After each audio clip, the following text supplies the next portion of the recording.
Hello everyone! Welcome to Afterwork Gamers livestream. I'm Mateusz. And you are, sir? Hello. And I'm Michael. Cool. Yes, amazing. We're both there. Hopefully you are seeing everything all right. Are we fine with the stream? Let us know in the comments if you hear us laggy or see us laggy. Everything appears to be normal on our side, so hopefully it is in the internets as well.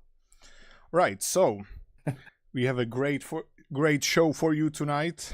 But first, I think it's time to have a little reminder of what we've did in the recent days and weeks.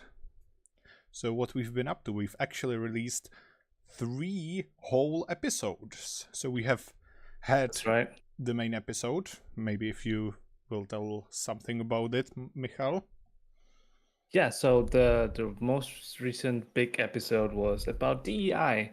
The episode was called DEI Quality versus Message, and we dived into the problematic, sometimes problematic movement of diversity, equity, and inclusion.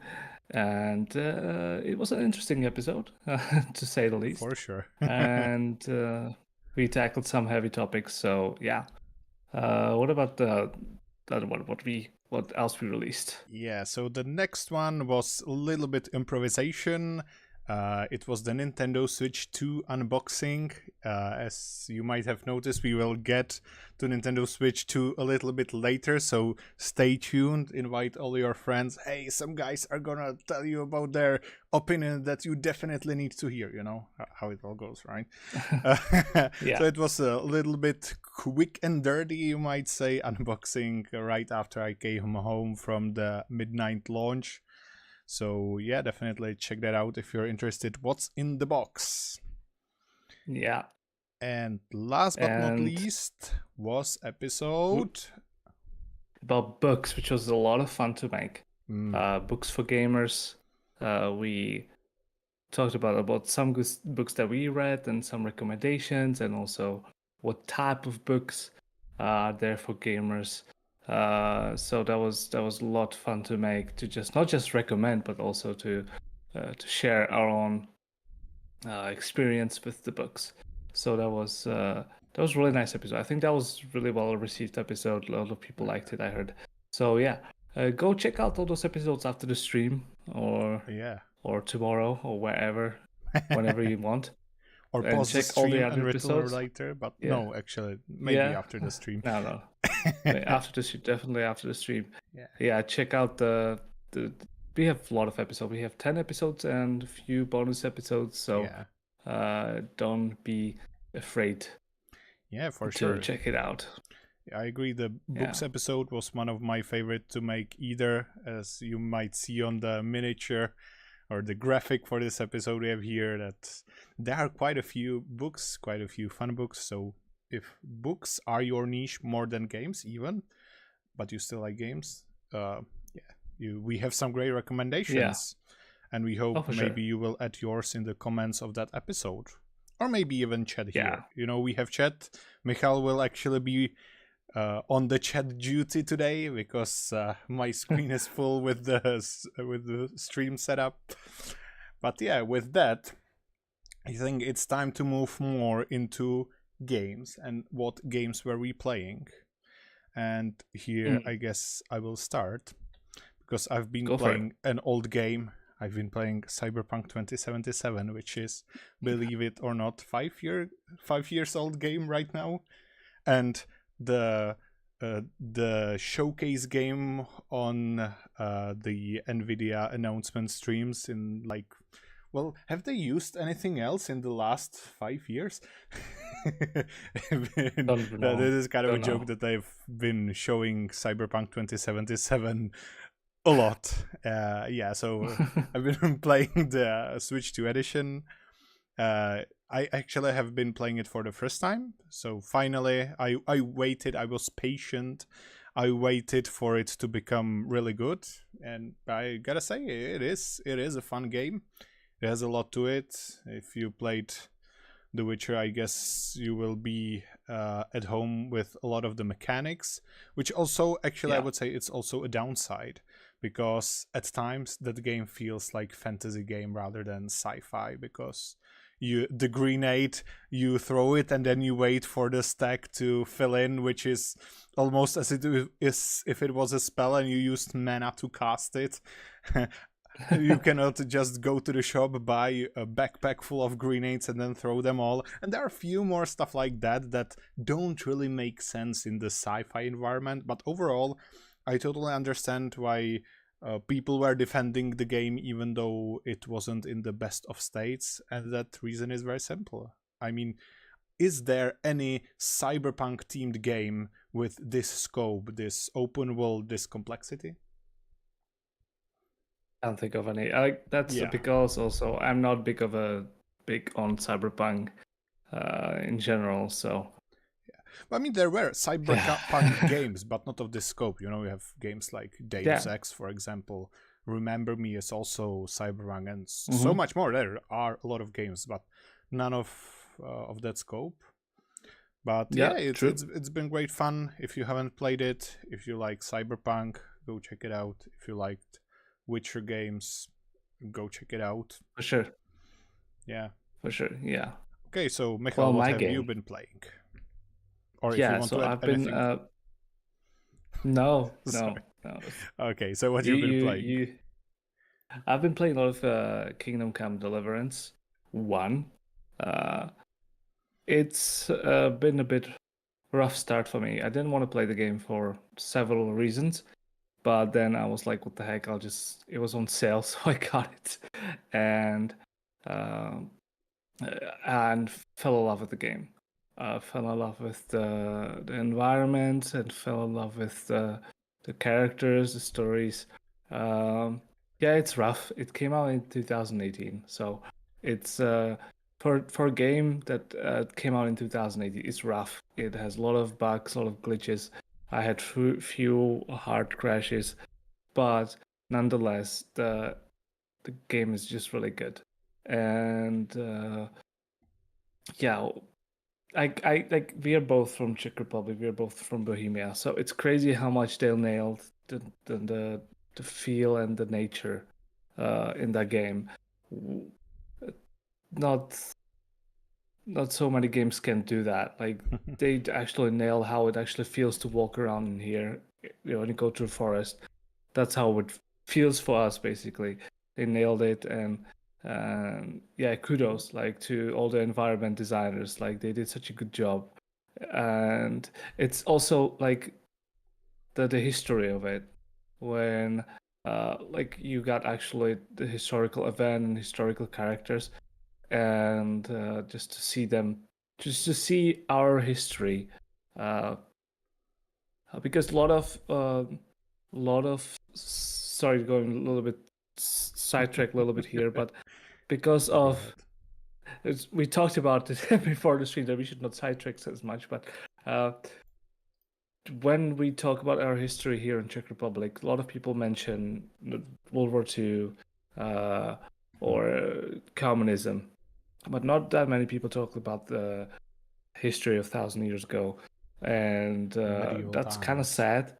Medieval times, yeah, which is such a rich Mm, history, and indeed. it's just nice that someone just took the time to think about it and made a game, and it works. It works really well. I was skeptical about it. Like, yes, it is in a lot of aspects a medieval simulator, a knight simulator, but luckily it's fun. Yeah. This combat is simple, but everything else pretty much fun. Yeah, cool. Yeah, you're right. The medieval times. Actually, I just want to add that in medieval times, the Czech Republic, or it was not Czech Republic, but our geographical location and the people, our ancestors, were actually pretty big, you could say, in medieval times. Oh yeah, Prague especially was a big trading center and stuff. So yeah.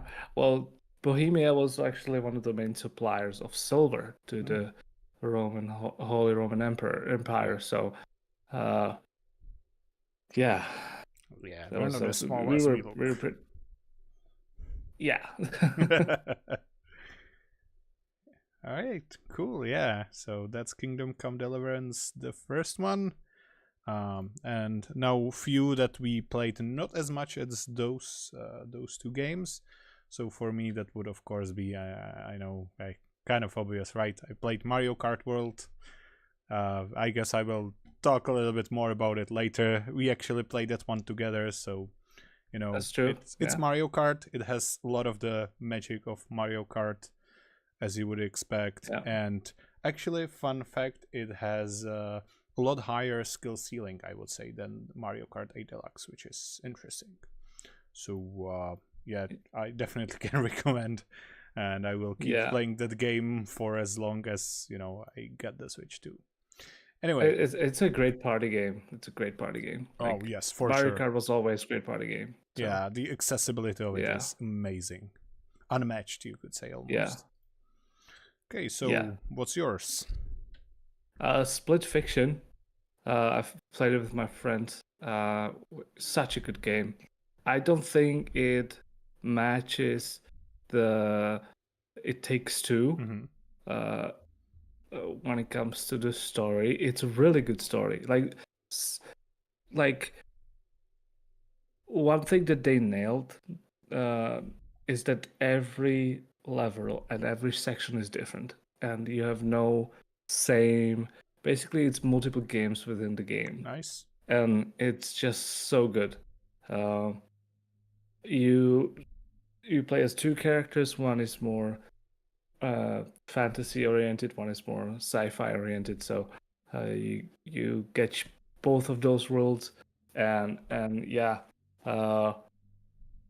There's a lot of frustrating parts. There's a lot of parts where like you are just in awe, and like you are like, how did they think about it, and how did they thought about it? How did they thought of putting this in the game? And yeah, it was a very, in some ways, very bizarre and very awesome experience at the same time. Cool. Yeah, that sounds great. I mean, we played It Takes Two together. We know it's a great game. It's the same studio, so I would not expect it to be bad. So yeah, it's not. Yeah, I mean, they had the bar pretty high, so I understand why you would say. I haven't played Split Fiction yet, though, but I definitely am eyeing that one to play somewhere in the future. So yeah, I think in many ways it's better than It Takes Two. I just think the emotional impact of the story is better in It Takes Two. Like that, I will never forget how we had to rip apart. Oh yeah, the elephant. The elephant. There's nothing like that in there. There are some emotional parts in the story, but nothing like that. Nothing like that will like shock you or anything, which is fine. It's still an awesome game. Like it's still like better than most of the games that's coming out. Like it's really good. What about you? So what's your third game? And my last, I will probably just brush that one a little. Of course, Fast Fusion. I played a whole lot of Fast RMX. And it was one of the first games I had on the original Switch, and Fast Fusion is continuation of that. So it has more better graphics, the fusion mechanic with which you fuse the vehicles. For those who don't know, it's something like F-Zero or Wipeout, that style of game. And yeah, it's high-speed races, a lot of fun. So what's your last one? Took me forever to figure out flipping controls in that game. Yeah. Well, my last game that I'm gonna mention, that what I've been playing lately, is Baldur's Gate 3. Yes, I still haven't finished it. I know. I have over. I think I have over 120 hours in this, and I still haven't finished this. It's it's a big game. Yeah. And what can I say? What I haven't said on the regular episodes already. It's just so good for any fan of D&D. It's a must play.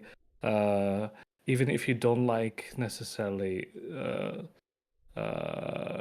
combat like in CRPGs, it introduces you very well. They thought of a lot of stuff. It's a massive game that was obviously made with a lot of love, and it's shown and throughout the game.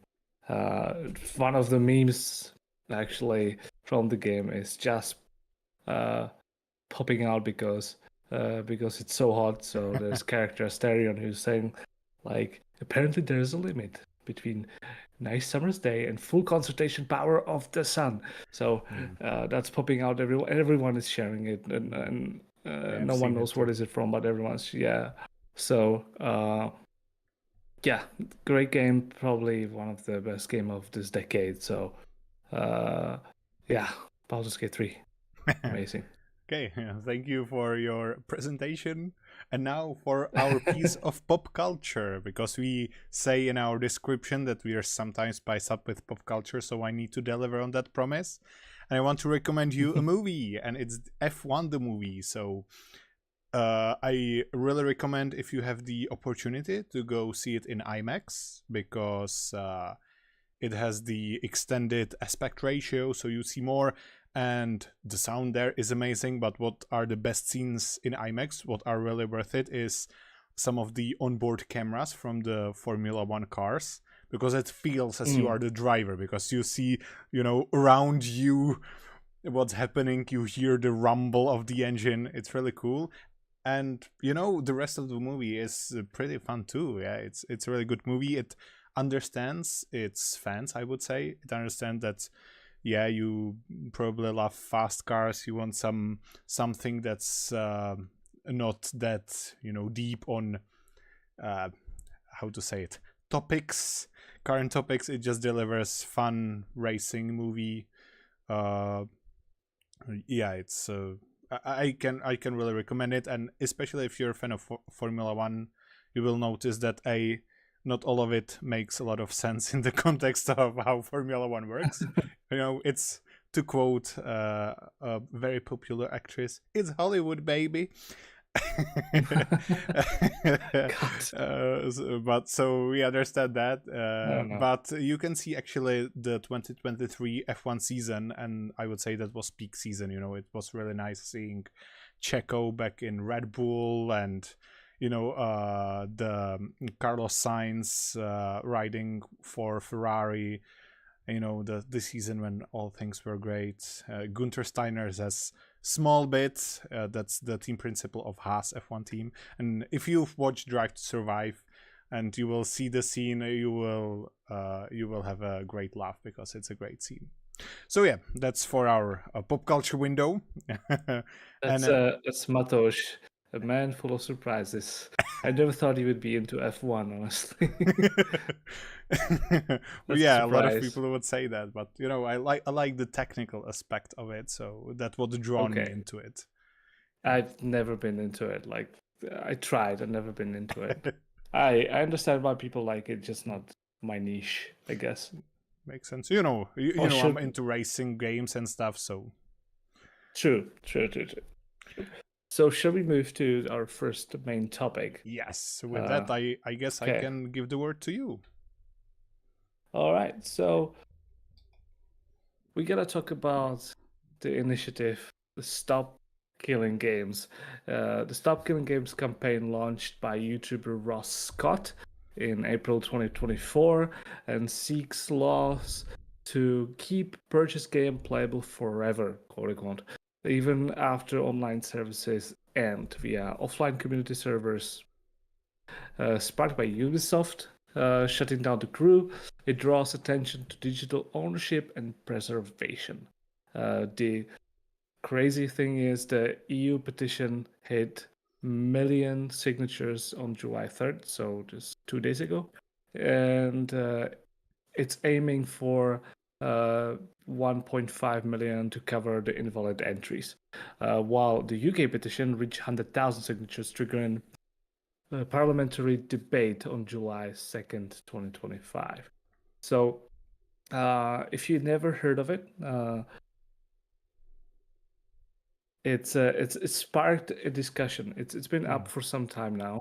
As I said, it started last year in 2024 in April, but it's been recently brought up because of a YouTuber and a streamer called Pirate Software, and basically he has a huge following. He had a huge following because he understands how games work. I think he's a programmer. And he worked for Blizzard Entertainment for God knows how long, for a long time. And basically, when this campaign was brought to his attention, what he did was he, instead of like every other gamer with no, I don't want to insult him, but what he did was he spoke against it, and he said that he's not going to support it and he's going to try to actively stop it. And actually, the petition kind of was stagnated on like 700,000 signatures, something like 600, something like that. Yeah, something like that. And everyone started talking about it. Everyone started talking about it. Every YouTuber made a video, or every commentator on Twitch made a stream about it. There was a huge topic, and some people said that Pirate Software did that because he wanted that controversy, so it blows up and people start signing it. maybe. If that's actually true, then like kudos for that. But Yeah. at the moment, he didn't give any official statement. The evidence shows more that he's actually against it. But now it has it hit millions signatures, which is amazing. And it now that because it hit over 1 million signatures, it has to go through the EU Parliament, and they have to talk about it and make a decision. So it cannot be just overlooked. Yeah, they have to at least react to it. There's also a UK petition that, as I said, that reached 100,000 signatures. What the UK government did was they responded to it, essentially saying that existing laws are adequate and rejecting the petition demand for more stringent regulations. But the good news is that this response was issued by the UK's Department of Culture, Media and Sport, and would have no bearing on the parliamentary action. So it still hasn't reached the Parliament. Now that it reached 100,000, now it actually can go to Parliament, and they have to do something about it. And this statement from the Department of Culture, Media and Sport, that was when the petition had only 10,000 signatures. So there's one question: how does this help? How actually does this help? Well, maybe what do you think? First thing before I get to that, actually, you mentioned the Pirate Software, and I have here prepared a little meme for you all. Because one of the points I believe Pirate Software mentioned, I will probably read it because we have it here quite small. So here's I signed the Stop Killing Games initiative, Pirate Software says. Peter, that is going to kill the entire live service industry. And Peter responds, I just told you I've signed it, Thor. You don't have to convince me. I believe Thor is the nickname of Pirate Software. So yeah, that's a funny little meme. How does this help? That is a good question. It's the only thing this actually does is bring this topic to the UK to the EU Parliament. They have to respond, meaning that they have to at least check it out and say, yeah, we checked it and we will do nothing. But at least they have to do that, so it means it will get to some of the people. And maybe also, why is this an issue? You mentioned Ubisoft shutting down the Crew and removing it from people's libraries, and that's the thing. Not just you losing ownership of something. I like how someone put it. Well, if a bookshop sells you a book, do they come to your home at night to steal the book back? Yeah, they don't. exactly. But this keeps happening luckily it is not happening that often, but it is still happening here and there in the digital ownership. And especially for game preservation, which is something that I am in full support. It is important because it is nice to be able to play some of those old games. And let me tell you, archiving games or preserving games is much harder than preserving a lot of other media, because they are more reliant on hardware, sometimes software, and it's only possible, or a lot of it is possible only with the support of community, because, as we mentioned, not a lot of those big companies are into that. And I kind of hope that they would at least, even this also helps by bringing it to the companies, to the big publishers. Honestly, I think if something's gonna change, it's gonna start with indie developers, who probably some of them already started by not making live service games, and also some of them have support for LAN multiplayer, for example, which was the norm 15-20 years ago for multiplayer games to have LAN multiplayer. Now it's online only, and if the servers are shut down, then, well, tough luck, right? Yeah, no, exactly. So I checked the website of the stopkillinggames.com, and they have a FAQ there, and I'm just gonna read you their statement on this question, how this campaign is going to save video games, because I think it's interesting to show their view. I actually agree with them on that. If companies face penalties for destroying copies of games they have sold, this is very likely to start curbing this behavior. If companies forced to allow customers to retain their games in even one country, implementing those fixes worldwide become a trivial issue to them. So if destroying a game you paid for become illegal in France, companies that patch the game would likely apply the same patch to the games worldwide. An analogy to this process is how the ACCC in Australia forced Valve to offer refunds on Steam, so Valve end up offering them to people worldwide as a result. So basically what they're saying is we need some kind of quote-unquote punishment for the companies who turn off basically the game and do not allow people to keep either playing LAN or making their own servers.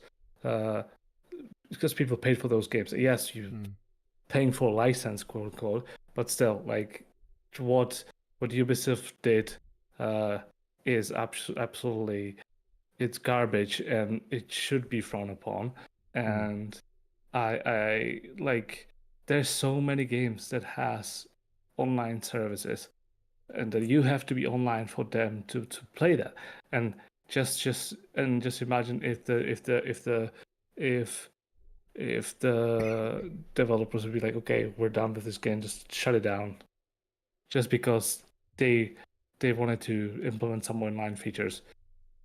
Like, I hated when Assassin's Creed were like that. You had to be online to play Assassin's Creed games, and now they can just come and just turn the game off. Like, why would you do that? Yeah, like it's just it's not only it's rude, but also it's just It's garbage. it's garbage. Yeah. Yeah. So why do you think? Yeah. Yeah, Do you want to say? I maybe have quite controversial idea right now Oh. of what would be actually. I think, in my opinion, it would make perfect sense from the standpoint of customer, at least.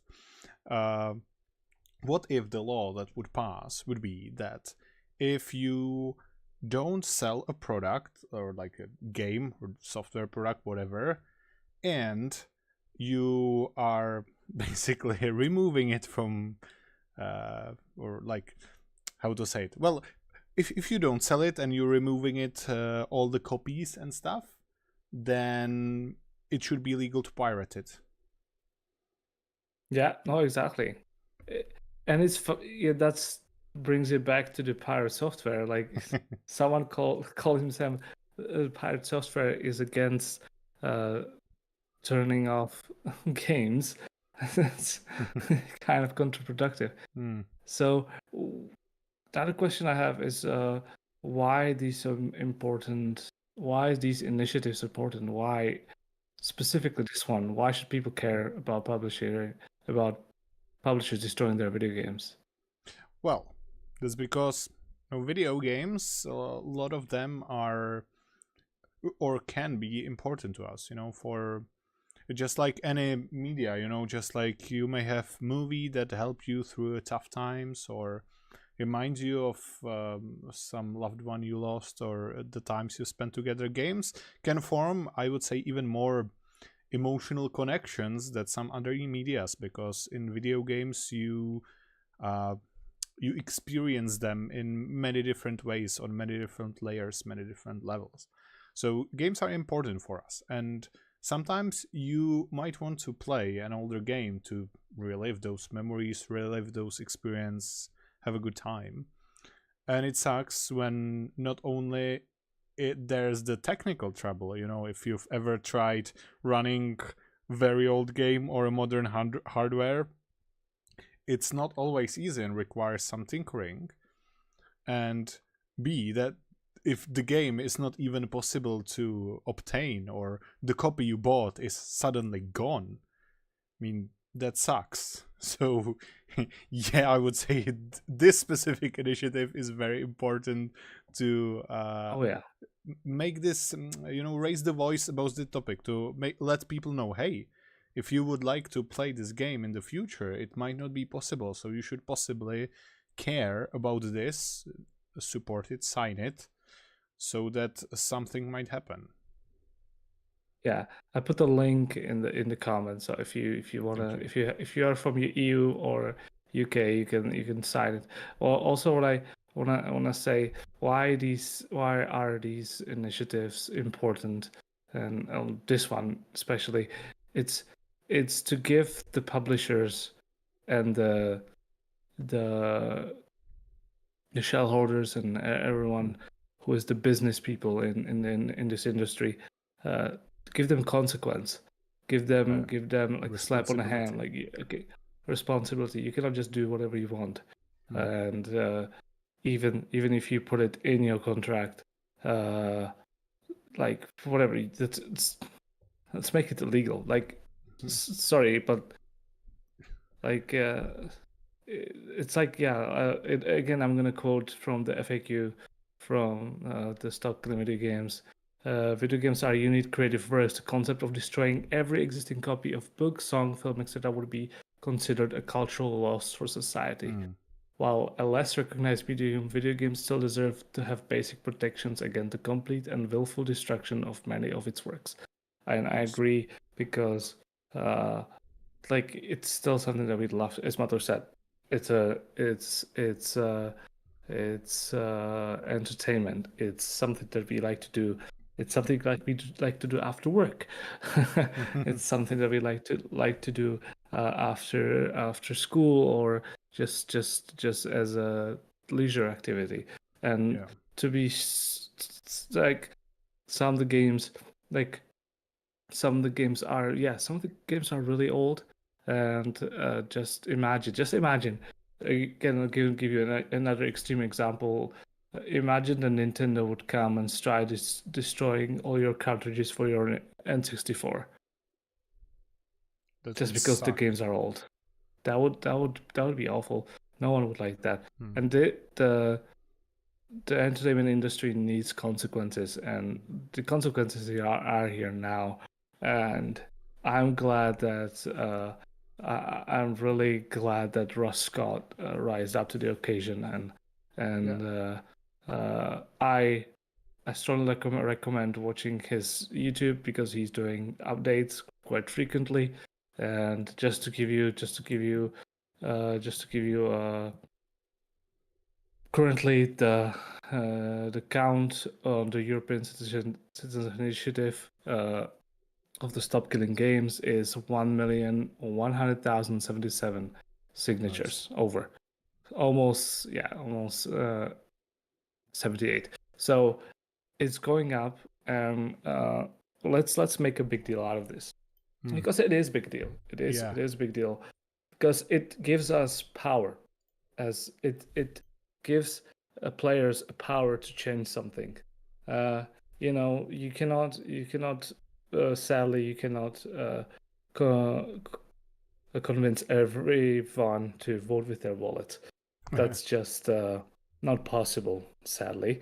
But something like this, it shows that as gamers, as consumers, we still have power, and we still we still can do something when we come together. I think that's it, and I think we should be proud of that. And I think Scott should be really, really, really proud of that. Mr.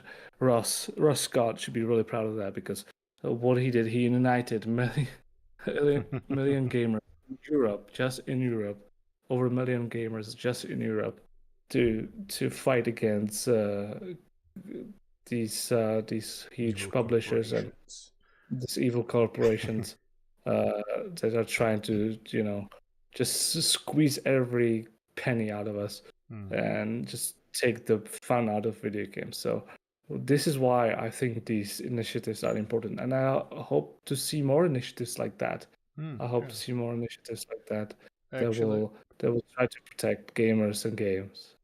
I actually would like that guy that has been pushing, or the guy. I've noticed that you recently, like recent months, had some good regulation that were good for the industry, or for industry, for us as consumers overall in the technology sector. Let's say one of them is, I mean, it's a little bit controversial in some ways, or I wouldn't define it this way, but for example, the mandatory standardized USB-C connector for mobile phones.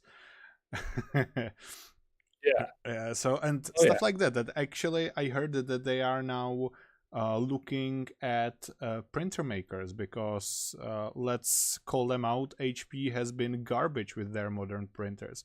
If it wasn't Oh enough yeah. that printers are, how to say, tough pill to swallow sometimes, make a printer operate properly, they made it even worse. For example, the card you had attached to your account expired, so they blocked your printer.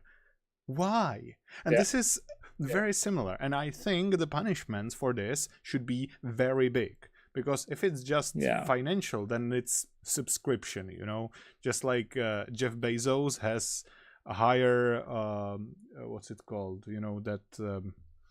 I totally forgot the word, that growing things that's in Czech we call it living fence, literally. I forgot what's the English word for that. Well, basically, he's having that higher, taller than allows the regulations, but since the fee for that is change for him, he just pays it every time, and this is exactly a problem. The consequences should be big enough so that they would not take it, And to the voting with our wallets, the sad thing is sometimes there can be a change. You buy a game in a good faith, and the company is good, but then suddenly evil greedy shareholders take over and kill all your games. It can happen Yeah. because shareholders these days are very greedy. Oh yeah, that's for sure. Yeah. There's So actually, like yep, go ahead. yeah, I was about to say that luckily there are some companies like that I like to preserve their games, and like I'm gonna give that props to you to recognize this as GOG or GOG, Yeah. Polish company that started preservation program for video games, Cool stuff. and yeah, really cool stuff. What actually the program is that they of their uh, own will are working on Yeah, updates for games they sold on the GOG marketplace. I'm not sure if they yeah, recently had some fundraiser for that or allowing no people to idea. donate. I'm actually not sure, but it means that the game that's in this program, that if you buy it through GOG, then you will get updates that should make it run on your machine. That is Yeah, exactly no, what you need. exactly. Yeah. Yeah, what they say, if I just may quote them again, the GOG preservation program ensures classic games remain playable on modern system even after their developers stop supporting them. By maintaining these iconic titles, GOG helps you protect and relive the memories that shaped you, DRM-free and with dedicated tech support, which is awesome. I was just checking it out. There's Diablo, there's Heroes Might and Magic. There was what was that made me laugh a little bit. Didn't know the Shadow of Mordor. I didn't consider it because they have their good old game. I It's didn't know not the the Shadow newest, of but Mordor. Yeah, I yeah, mean, like yeah, honestly, the thing is, like the sooner you start thinking about this, the better for the game because you yeah, get better knowledge or you start, gathering the necessary information. Like yeah. with, for example, when you remember now to download the I don't know modding tools. If you don't do it today and you remember it 10 years later, they might already not be available, right? Or only Yeah, from some exactly. shady site. So the sooner you Yeah, start with this, the better. And I think, yeah, this preservation program is one of the good ways to yeah. approach it. Link in the comments if you'd like to check it out. I strongly recommend it. There's some nice games, some trip. It's a real trip down to memory lane, honestly. Yeah. Yeah. Again, I need to stretch out, like point out and put a giant exclamation mark. Initiatives like this are really important because they protect the video games and they also protect our rights as consumers. Mm. And the industry lately been very, very against consumer. And it's very sad to see that because a lot of people just yes, there's a lot of people that made a living out of playing video games, right? Or just commenting around video games. And but there's also people who just play video games just for fun and they don't care what's happening on YouTube. They Or don't talk care. about them for Uh, fun. yeah, yeah, exactly. So that this initiative gives them kind of Hope. a hope that they can still do that without being interrupted because these people average gamer don't care about evil corporation. They see their favorite video game, they buy it. That's how EA can still milk their sport franchises, and they make billions out of it. And their communities are eating it like meat, and it's crazy and it's sad. So like, Yeah. imagine if all of a sudden like EA was like, okay, no support for FIFA 20 I mean, 2017 it is happening. or They are constantly writing off old games of these franchises, and people just yeah, keep buying the new ones. yeah, yeah, Shame on yeah. you. Like, is that one thing? Also, I wanna clarify this uh this initiative is not asking companies to support their video games forever. Right. Let me quote them. We are in favor of publishers ending support for game whenever they choose. What we are asking is for that they implement an end of life plan to modify or patch the game so that it can run on customer systems with no further support from the company being necessary. We agree that it's unrealistic to expect companies to support games indefinitely and do not advocate for that in any way. Additionally, there are already real-world examples of publishers ending support for online-only games in responsible ways, such as they give some uh, uh, examples like Gran Turismo Sport, Knockout City, Mega Man X Dive, Scores Bane, Duelist, and many more. So yeah, again, I don't want that message to be thrown. Like, this is not to just say now every company has to have Yeah, you made a every game and I will publisher. support it forever and pay for the Yeah, services forever. yeah, exactly. That's not it. That's not it. We just don't want our games to be unplayable or to be Yeah, taken off, like just like Ubisoft did the crew. with the crew, which was like, I still don't understand how was that in their eyes, how was that okay? Yeah. That game still had players, but yeah, I really don't Yeah. understand that. Yeah, I mean, exactly. That's. I think anyone would be. It's not realistic to expect to running the service, but I think to give an example for how it is expected. So, for example, if you have a game that is that needs to be online, then patch out the online functionality. You know, like a lot of games have some online functionality that you don't necessarily need, or it can be easy to skip some of the requirements. For example, if there would be, you need to, I don't know, say hi to another player, then you could make it an NPC, for example, that you could say to, or stuff like that. It's not for a lot of games, it's not unrealistic. And plus there's the I totally don't understand why some companies do it, that you need to be always online to play a single player game. Then I mean, Oh, for that, that's ridiculous. it should be very easy to patch it so that it does not need. Oh yeah, exactly. And It's ridiculous, and yeah. it should not be. Sad thing about this, though, maybe last thing I would add, is that I am a collector. I like, especially for the point of preservation, collect games physically.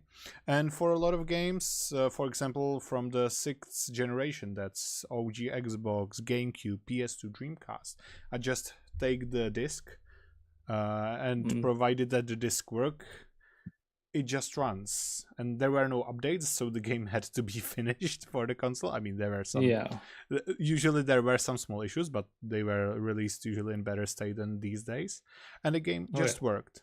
But today, if the servers are killed, which, I mean, it happened for some gaming hardware in the past, for example, the Wii, which is old, had its servers killed, and it means that if the game would require, I don't know if there was any game like that for Wii, but if the game would require internet connection and the servers were killed, even if there was a patch released, you put the disc into the console 20 years later, you have you bought brand new unopened consoles off eBay for unrealistic amount of money because it's so rare to be unopened, whatever. And then you put the disc into the console and you cannot play it because to play it offline you need the patch, and that sucks. I think the game should be released with that in mind from the get-go. Yeah.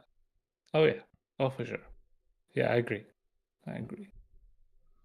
Yes. So do you have anything to add to this? I think we said I see, like, again, I'm gonna say link is in the comments to the Stop Killing. So Stop Killing Game initiative. If you are from EU or UK, please go sign it. It's really important. Yes. And to protect our rights as customers and protect our video games. So go and sign it. Okay. Yes, thank you for signing, and hopefully it sparks a debate. And so now it's time to move to our headline topic, and that is the Nintendo Switch 2. Actually, here above us, you can see the footage from the Tears of the Kingdom Nintendo Switch 2 edition. You probably don't see it much because it's just 1080p capture, but it runs, I believe, 1440p upscale to 4K 60, and it's a game changer. Back to the Switch 2. It was finally released this year, 3 years later than we anticipated, probably.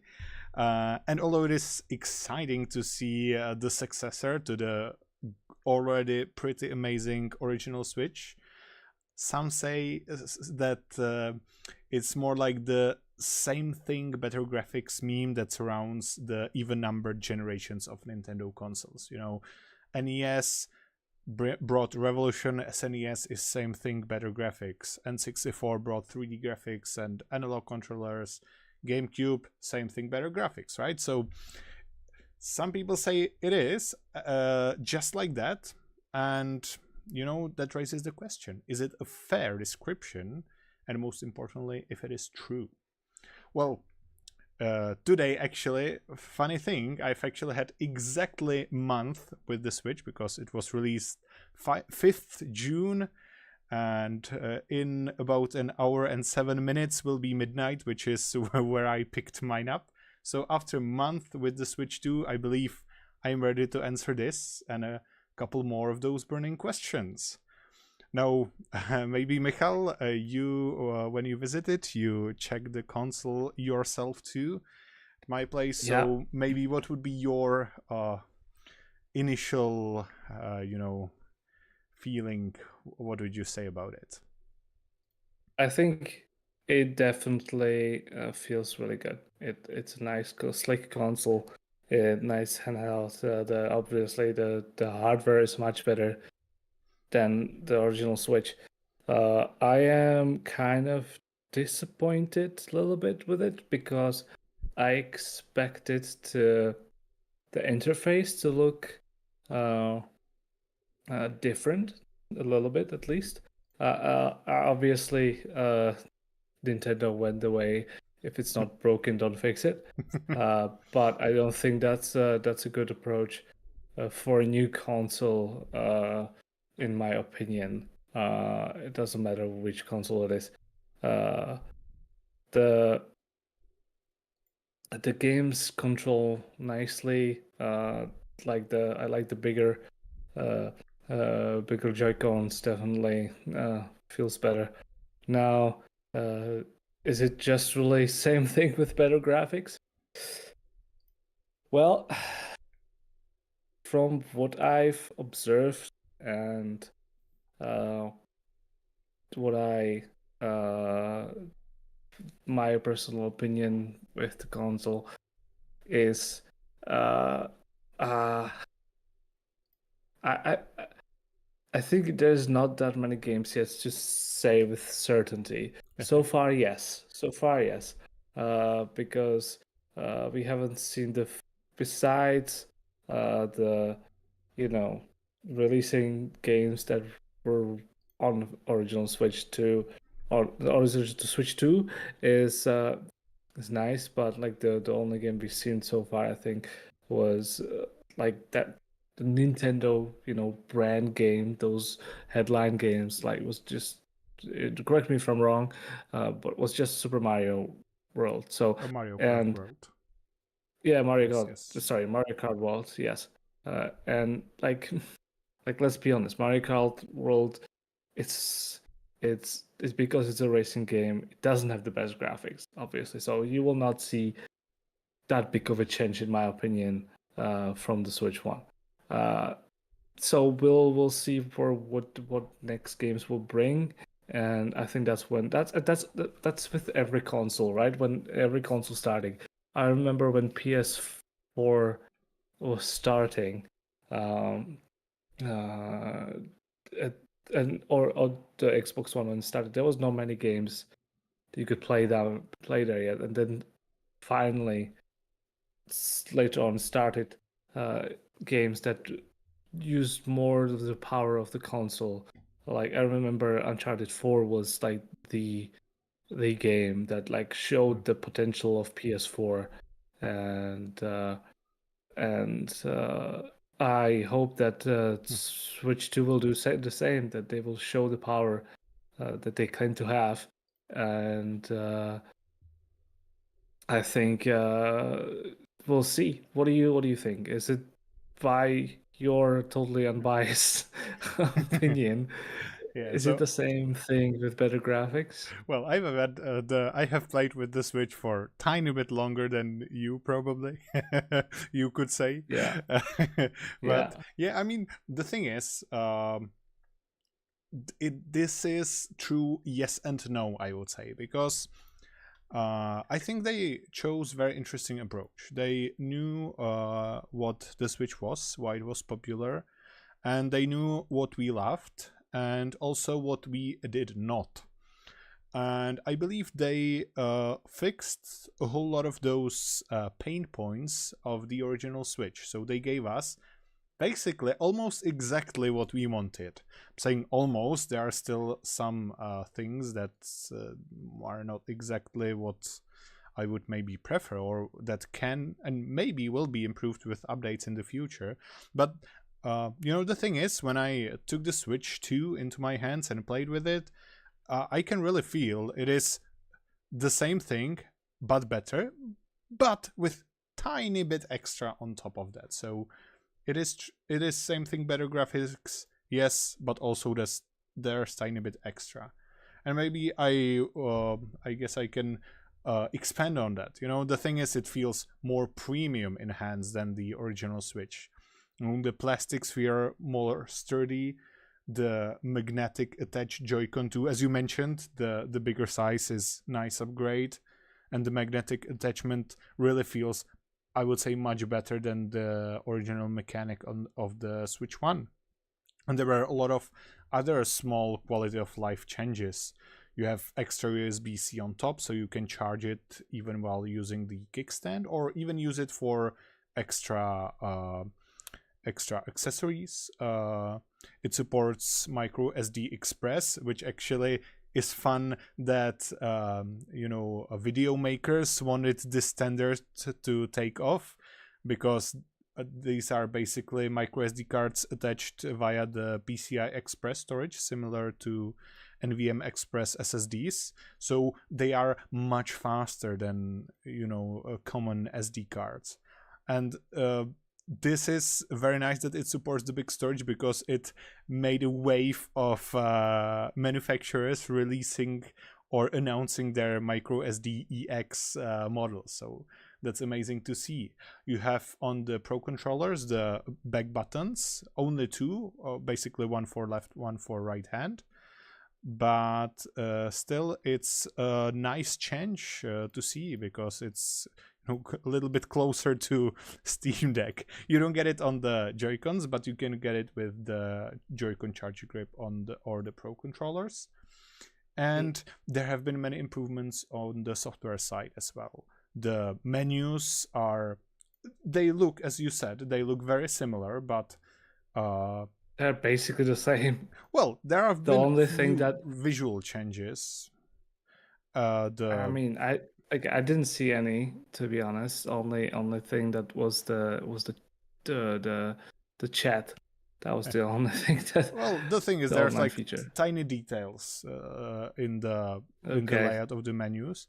But for example, the eShop has been revamped and is so much better. It's really hard to come back to the original Switch eShop. The new one is so much better. I mean, still, it's nothing Yeah. like Steam and its filters and reviews and stuff. But yeah, the Switch 2 eShop is much, much better than the original eShop. So that's one. There's a lot of things under the hood that are different, but if you haven't been daily driving it, you probably would not notice. And that's bad thing, but a good thing also, because it's familiar. You don't really take too much time to learn the system. Yeah, I got a question from chat, kind of provoke provocative questions for you. Are you excited for a new Ghost of Yotai game on Nintendo, or GTA 6, or New Witcher? I think I know who is asking. Yeah. I mean, to answer your question, no, I'm not even excited for the what's it called? Ghost of Elden Yotai. Ring and the new game from its creators, because I don't care about that genre at all. I am excited for a whole lot of other games that Nintendo will be releasing. You know, if you've seen Yeah. anything like the Donkey Kong Bonanza trailer, it looks absolutely amazing. Metroid Prime 4, mark my words, game of the year. No, I'm really excited for that one. And there will be several other games that will be releasing on that platform later this year. And you know, you don't really buy Nintendo to just play the, you know, mainstream games from other Benchmarks. platforms, although it can play them and Yeah. a lot of them can play well. For example, the Cyberpunk.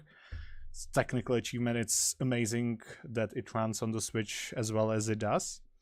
But you buy it for the Nintendo magic, because they really have the most polished games. They have one of the best gameplays. They do a lot of innovations in the space. So you know, it's totally worth it getting just for that. So for example, on the original Switch they released so many great games, and I even haven't played them all. And I know I would probably like some of them too, but I just have one life and I love games. I love to play on other platforms as well. So Well, let's answer that question. Yeah, speaking of the old, the original Switch, is it useless now? Can we just throw our Switches away and just all jump to the Nintendo Switch 2? Well, about that, honestly, it kind of feels weird returning to the Switch 1 after using the Switch 2, which is, as we already established, very similar but better in almost every way, or basically every way. But no, it's not useless, because yeah, the one of the awesome features, Switch 2 can play almost every Switch 1 game. Some have still minor issues, but most of them run pretty well in the backwards compatibility, and a lot of them are even improved because it's a mix of hardware and software compatibility, so it allows to use more performance. So for example, I believe Arkham Knight it was, that had like 15 FPS on the Switch 1, and it runs basically perfect 30 on the Switch 2. But there are still some things you cannot do with the Switch 2. For example, Nintendo Labo, or some special hardware accessories like the what was it called? The Ring Fit Adventure. They are not compatible with the new Joy-Con 2s because they are attached differently, or the Starlink Battle for Atlas, right? So there's not full compatibility for everything. And if you already have Switch in your household, and there are more people in your household, you would love the new feature Game Share. It's actually pretty amazing. It's surprisingly great, and it unlocks almost Wii U-like options. I hope developers will tackle it in the future. You've seen it yourself. It runs with very minimum latency. How it works, Switch 2 can, over Wi-Fi, share the video feed of the game. But not only that, it can render different viewports, and one show on the Switch 2 and one show via the Game Share. So we played the Fast Fusion, and I on Switch 2 saw my screen almost full screen, and you on my Switch 1 saw almost the full screen, which looked very similar in terms of quality. There were minimal visual glitches and stuff. I mean, while we were close, when we were getting further, like 2 meters, it was slowly breaking up, but still, it's pretty amazing to have this possibility. So you can play much more comfortable in multiplayer because you see the wide screen, not just split screen, right? Yeah, and I think I think that kind of feature needs to be explored more, because it gives the Nintendo Switch One players ability to play the games that they cannot play because they come only on Switch 2. But on the other hand, if you need to be just close by to your friend, that's kind of a I think it works online too, but I would say that would be bigger latency, and I'm not sure it works online with the Switch One though. But still, I mean, it's a nice feature, and honestly, I would love if they extended support on a system level, because right now it needs to be specifically implemented per game, which I understand why. It's not simple to just render extra viewport, but I think it should be possible on software level to share the same screen and connect the other console as extra controller. You know, that would work, for example, for Mario Kart. And I think that would be cool for if you are handheld players. I can imagine use case, for example, on a train. It's much more comfortable if each one can hold their own screen, even though it's the same split screen, rather than putting it on the unstable train table that when the train is braking, even though the new kickstand is much better than the original Switch, although maybe not as sturdy as the OLED, still, it's nice to have it in hand. I gotta say, though, it's really cool how Nintendo struck the almost perfect balance of price, performance, and battery life, because you know, you cannot have all three at once, right? Some devices took the approach of being super heavy but still having a lot of performance but having no battery life.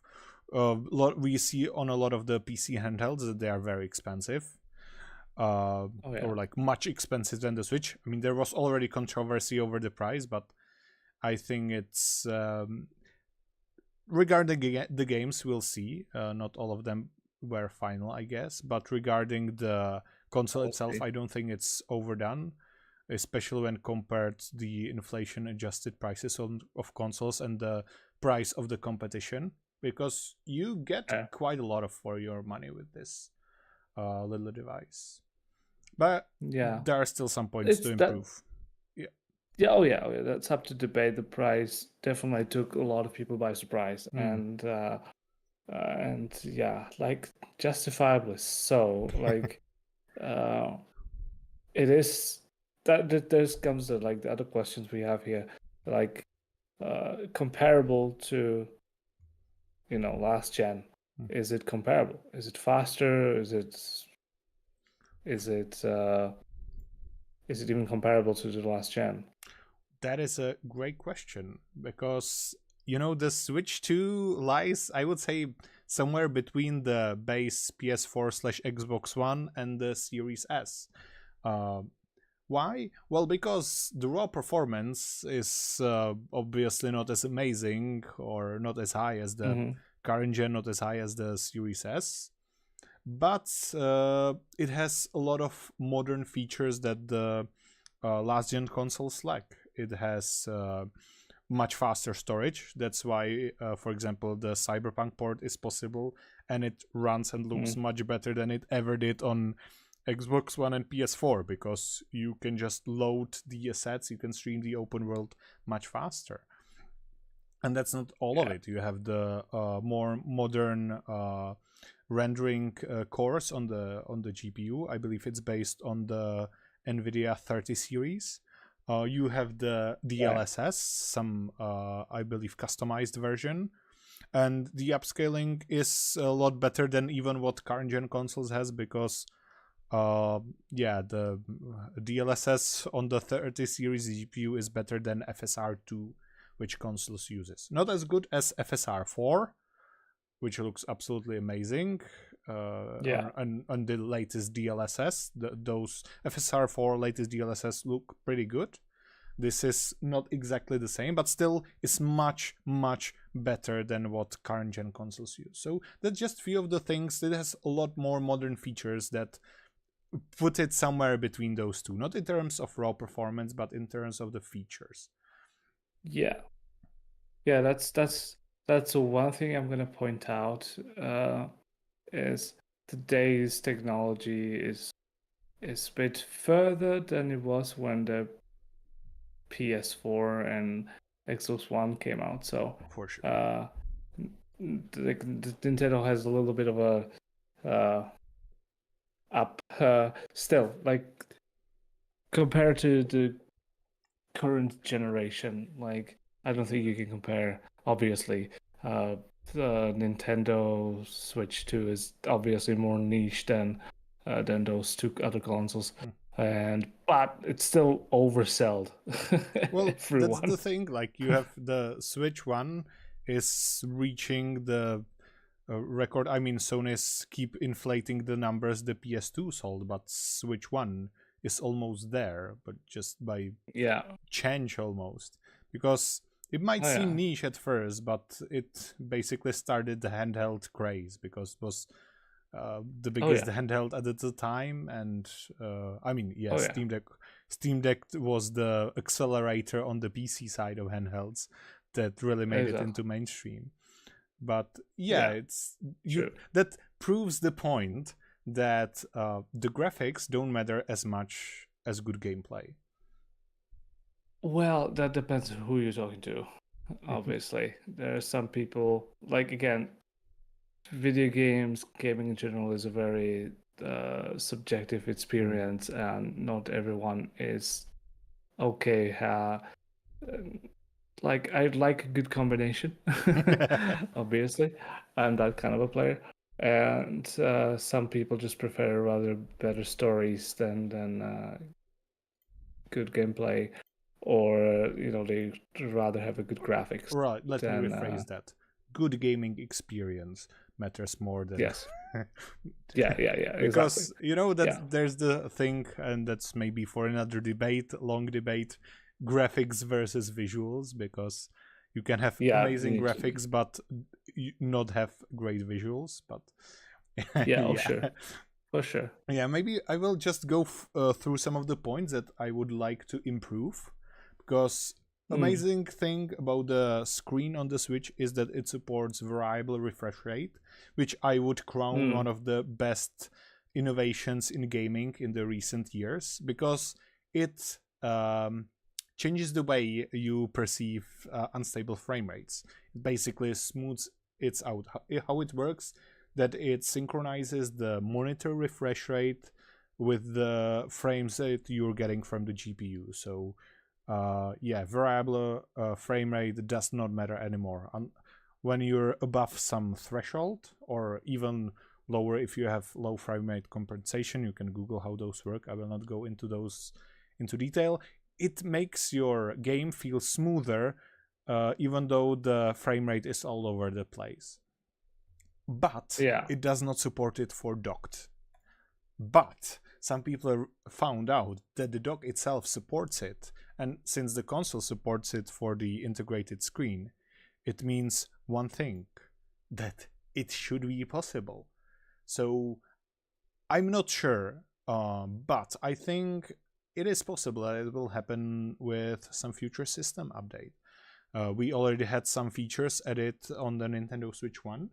For example, the recording of the game footage was added with the patch, or support for Bluetooth headphones. So I believe this should be possible too. I am no developer of this technology, so I don't know if there are any yeah. obstacles. But knowing Nintendo, I think they a lot of the times want to release games and things in a very polished state, and I think that's maybe why they did not release it, because they could have bumped into some issues, or it's Good, also maybe. about the support. You may have some screens that not support it well, and you need to figure out if it's by your implementation or the screen. So I don't know, Mm, maybe. maybe. Another thing, I already mentioned the game share for all games. That would be really cool. And one Mm, thing that I would really like, obviously, the backwards compatibility is awesome, even though the games still render at their render targets. So, for example, if you have the render target of the game is, let's say, 720p, it may hit 720p at all times and not go lower with the dynamic resolution scaling, but still that's all you get, even though the hardware is definitely capable of more. And that's even bigger issue when you're playing in handheld, because the OG Switch handheld is 720p, Switch 2 is 1080p. And what it happens when you play the game in backwards compatibility, it renders into 720p and then is upscaled to 1080p. So in many cases, you have double upscale. You upscale from whatever the render target is to 720p, and then from 720p to 1080p, which leads to handheld backwards compatibility sometimes even looking worse than on the Switch 1 due to the double upscaling. So what I would love would be to force games run in docked mode when playing in handheld on the Switch 2. Right. Yeah. I think that will solve a lot of issues. That would, yeah. At least sounds like a give us good solution. Yeah. So yeah, that's a few of the pain points. I think you can figure out more, but I would say overall, I love the console a lot. I'm having a lot of fun with it. As you said, we will see how it leads in the future. I expect a lot of great games. We already have decent lineup for this year. How will it have as good support as the Switch 1 did? We don't know. I'm hoping. Yeah. I already see a nice support for from third-party developers. Like No Man's Sky had received Switch 2 update. The Fortnite received Switch 2 updates. We had from Nintendo first-party upgrades for the Zeldas, which, fun fact, are the best rated this year's releases on Metacritic. Even though it's, they include the DLCs and stuff, but it's really funny to see just how timeless these the Breath of the Wild and Tears of the Kingdom were. They're still played, they're still receiving amazing scores. I'm hoping third-party games and some more first-party will receive the upgrades. It would be amazing to have updates, for example, for the Xenoblade Chronicles. They already are amazing on Switch 1, but they are lacking in resolution in handheld, at least some of the games. Right. By the way, do you have some more burning questions for me? Thinking. Well, not really. I think we answered more of those. Like we answered most of them. So, there's one thing it honestly surprised me that they didn't go with OLED. I understood that the Switch would probably go even more expensive, probably. Well, but still, so I'm surprised they didn't go with it. I think there might be more reasons than that, because I'm not sure the OLED screen that they used in the Switch 1. I'm not sure about the price differences though, but with the rise of gaming handhelds, I would imagine that it would not be that expensive to get some of those parts. I think my theory is that it has to do with the variable refresh rate. Because it's very hard to implement on the OLED. The thing is, with the IPS, you have the backlight that's central for all, or you have the mini LED, mini LED, micro LED, whatever. But the backlight is regulated separately. With the OLED, you have basically thousands of small lights for each pixel, or each pixel is a small light, and together you have a lot of them for the screen, or thousands, millions, right. 2 million for 1080p resolution. The thing is, when you use VRR, each frame is showed for a different period of time, and that causes blinking if you have unstable frame rates, because the length of how long it is shown, how long it is lit up, it has effect on the brightness. A lot of screens actually regulate their backlight by pulsing. So yeah, I don't know if you have ever seen it, but VRR on OLED Yeah. or QD-OLED can look nasty in some cases. Yeah. Unless the frame rate is almost super smooth. So yeah, there are some ways around it. I believe some manufacturers in laptops did it by having the panel run at I think 480 hertz internally while only supporting 120 or something, and basically spreading the frames, the uneven frames between those pulses. So it's for like, I don't know, this frame is 5 pulses, this is 10, and that stabilizes the brightness. But it brings some overhead, I guess, and also I would guess that it would eat into battery life. Right. Yeah. So yeah. Well, but still, I mean, the LCD screen that's on the Switch is a nice IPS. It's not perfect by any means, no, but you've seen it. It does not look bad. The colors are nice. It supports HDR, although you don't have amazing contrast like you would have with the OLED. But still, when you see side by side, when you game on it, the metrics you measure does not matter that much because the experience is great. True. All right. I think we can move to another topic. Yes, I guess. So yeah, that was the Switch 2, and that was a Switch I will now give you the word. Go ahead. Yeah. Well, a few months ago, a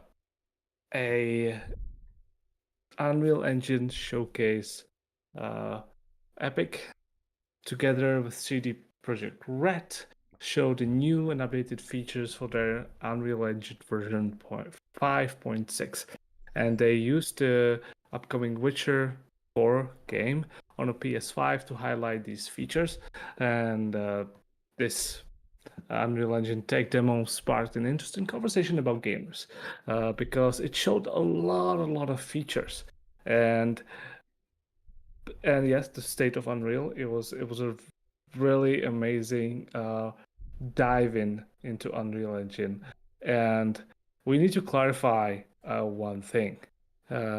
This was an Unreal Engine tech demo. It was showcase of, as I said, Unreal Engine 5.6 version. So was it the Witcher tech demo?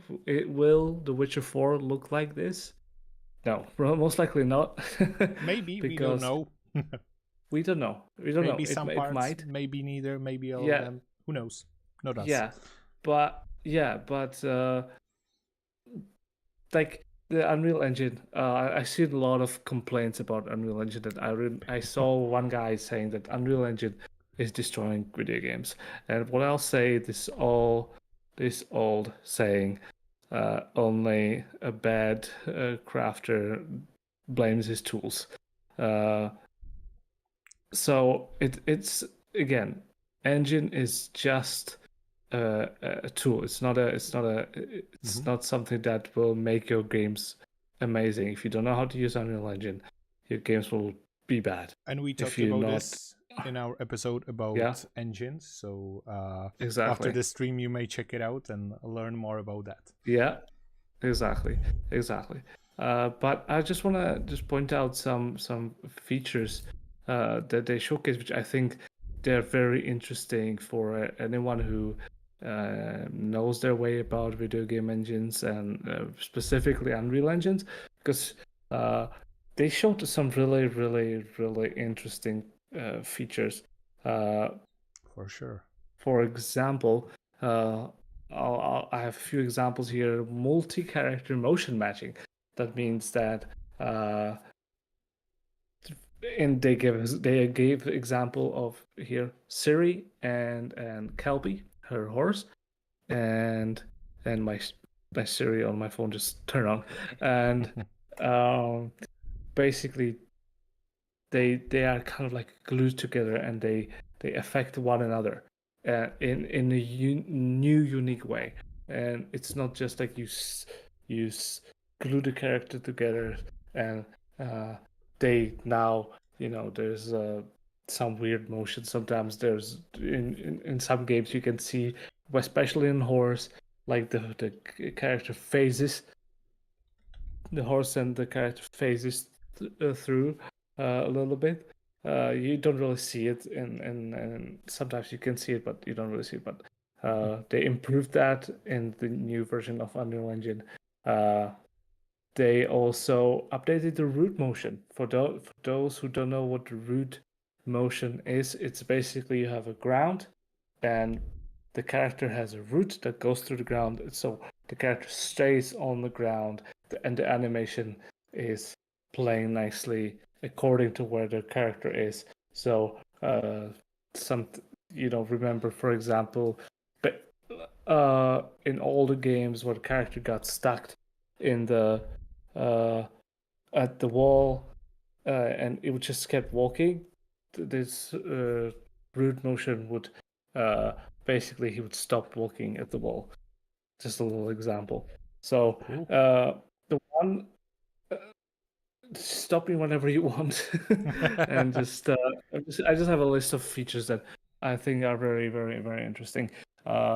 Unreal Chaos Flesh Solver is a big game changer. We're gonna see it soon on the screen.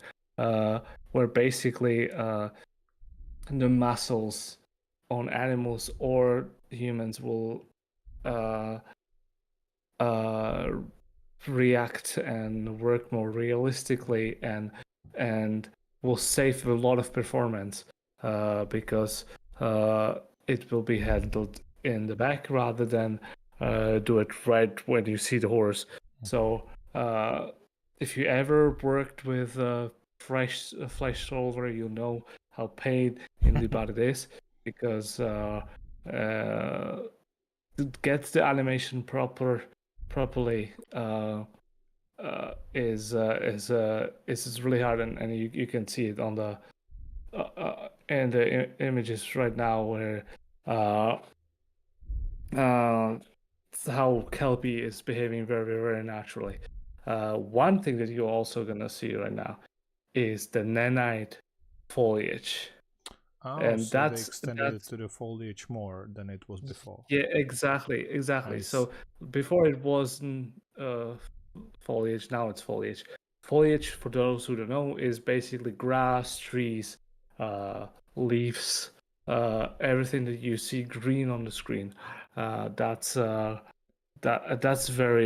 such a big thing for anyone, because basically, for those who don't know what nanite is, maybe might be worth adding. It's basically a system that's kind of replacing a level of detail. So you with nanite, you don't have to have multiple different quality assets of the same thing, like the tree. But nanite dynamically, as you can see on this debug, dynamically adjusts this, basically how much detail you have in a single object. Very, very simply put. Yeah. So basically, very very how to say, I want to see dumb version of it. Very close to ground version is now, back in the day you had polygons. Polygons are basically squares that everything was made out of polygons. Now they use triangles. And one thing that they do, instead of LOD, instead of old LOD, now they do something called new adaptive voxel representation, which basically is, instead of, as Mato said, have a lower version of of a flower, or so further you go from a plant, the less detail will be. This new adaptive voxel representation, what it does is basically it reduces the details into squares, and each of them is like acting like a pixel on the screen.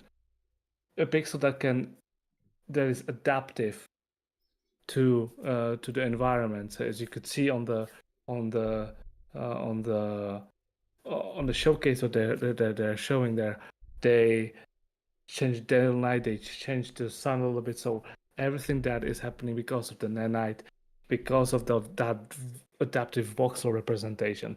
So rather than again have a lower version, they just replaced it with pixels, and it works so good.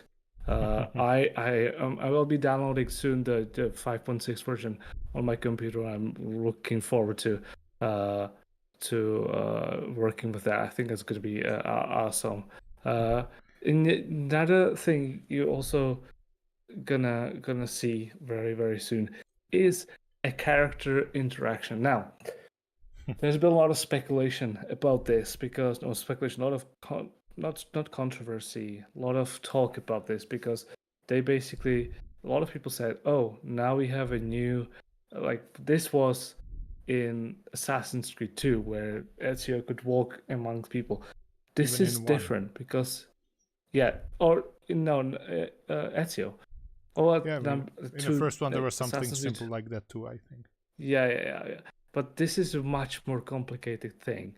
This is basically it's not just that you interact with the characters, you push them away and stuff like that, but each of the interaction can lead to a different event in the crowd, and it can have almost like a domino-like effect. So because you bumped into, for example, you could see Siri bumped into a guy with a box of apples, and then you could see pigs running to the. You could see the pigs running to the apples. So that's it's a big deal. Also, the animation obviously is much better than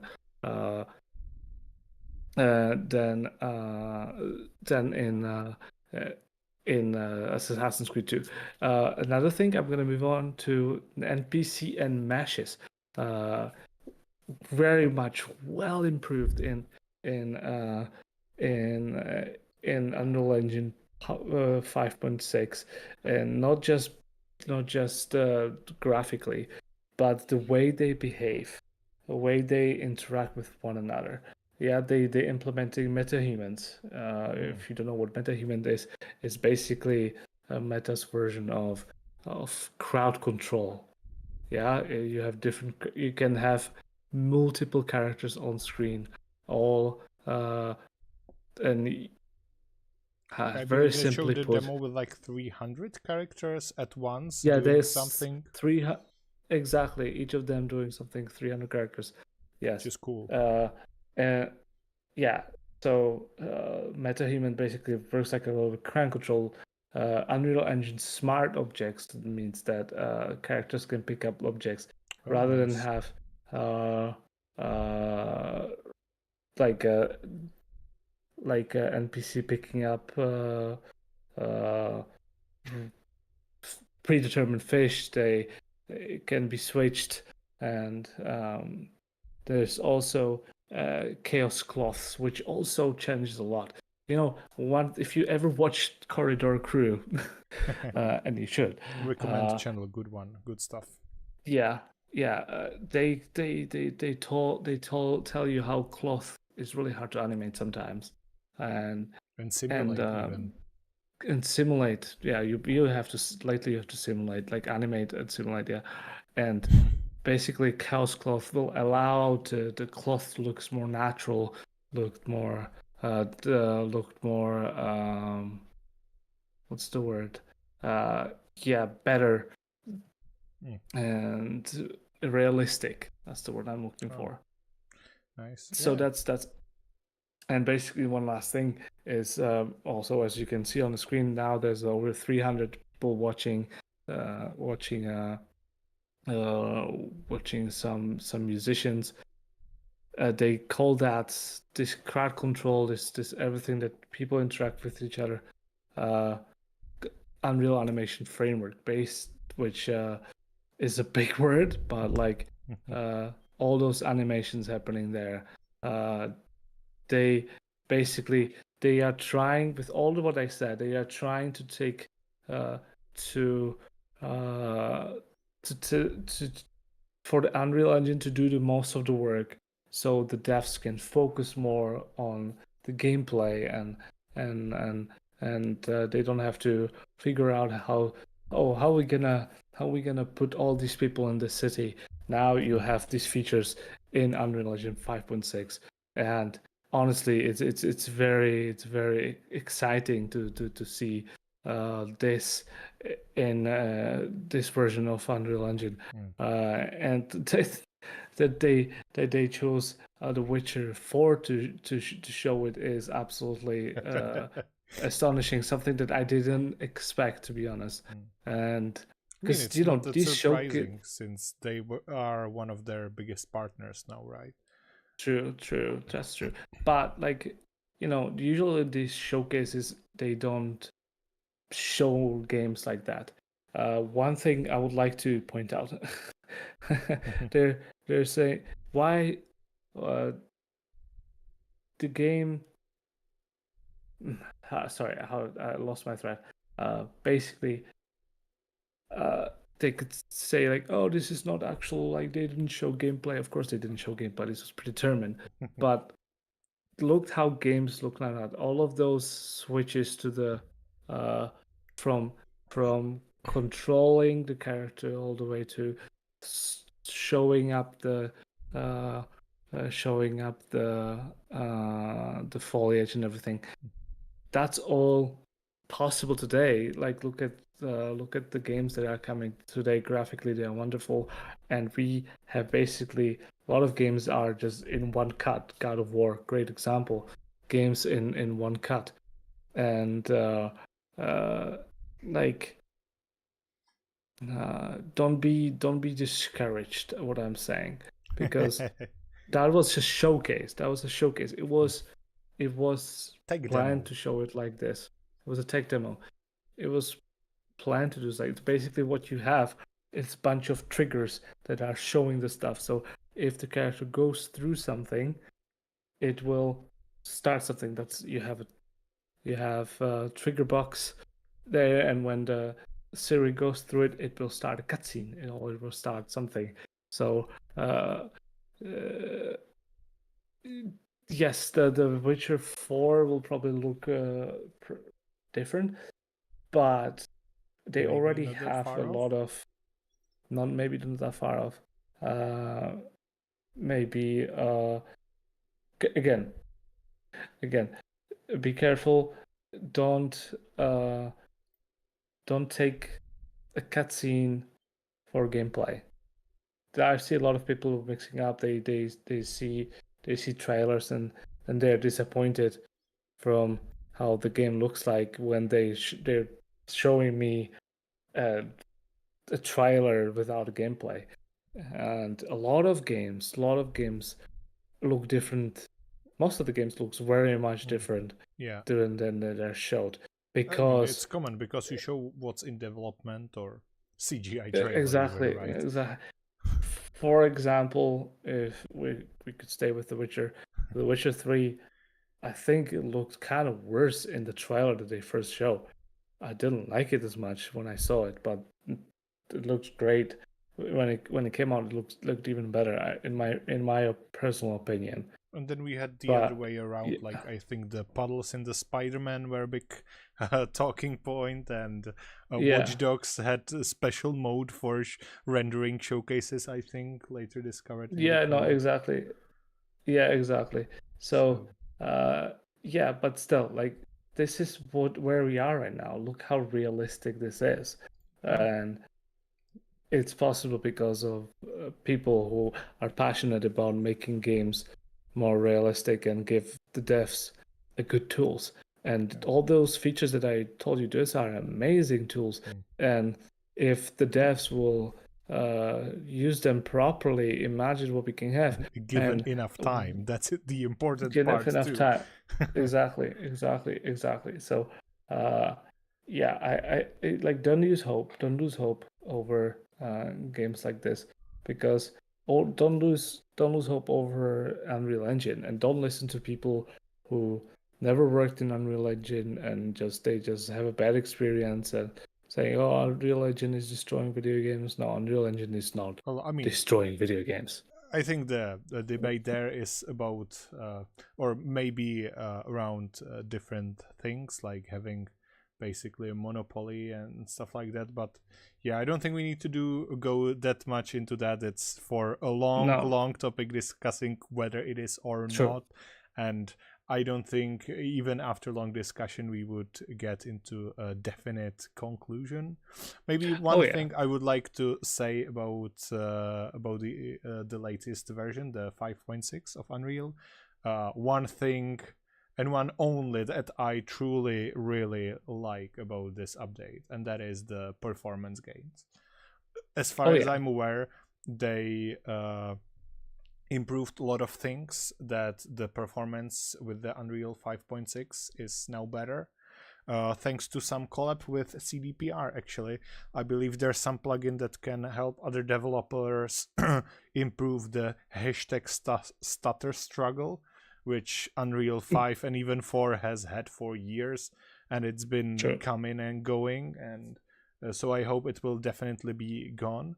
And well, I mean, we've seen amazing looking games with older version of Unreal 5. I mean, Satisfactory runs on Unreal 5. Infinity Nikki runs on Unreal 5. Hellblade 2 Senua's Saga, or whatever is the game, looks sick even on consoles, and it's running on some version on Unreal 5. So yeah, I'm excited what the developers will do with these tools. Looks amazing. No, exactly. Yeah, I think this is amazing tech demo, and they showed it very, very well. And I'm excited to see again like what the devs will do and learn these features, because it's a lot. It's a lot. Yeah, but some of the, like, to be fair, some of the features were already in Unreal Engine, but they improved them, like the root motion. Yeah, they. I'm really excited about the nanite foliage. That's going to be a big game changer, because it will save so much performance. And that's the thing. That's, as far as I'm aware, it might not always save performance, but rather with the same performance improve visuals. Exactly. Because you don't have any LOD pop-in, where that's loading the higher quality asset. The issue that PS4 and Xbox One had with Cyberpunk 2077. I'm not sure Nanite would save those versions, but there was different problems like the storage speed, but stuff like that Nanite can eliminate to be not noticeable at all. I've seen some of the demos of the earlier Nanite versions, and man, it's we live in the future. Yeah, no, exactly. And like they showed it on PS5. Which is also mind-boggling to me, because clearly the console can do good. Like, I hate. That's the thing about it. Still, as you mentioned, it's just a demo, and in the tech demos, it might not be, representative of the final use case, because in the tech demos you don't always have all the game mechanics and stuff. But still, that already what you have here is running on a console is quite an achievement. Exactly. That's a big thing. So yeah, let's talk about speaking of console. Let's jump into another topic. All right, let's start. Let's jump to our last topic of the day, and that is, it's a console, it's a handheld PC, it's ROG Xbox Li X. Microsoft's announcement of the new handheld gaming hardware took a lot of us by surprise. I mean, not me though.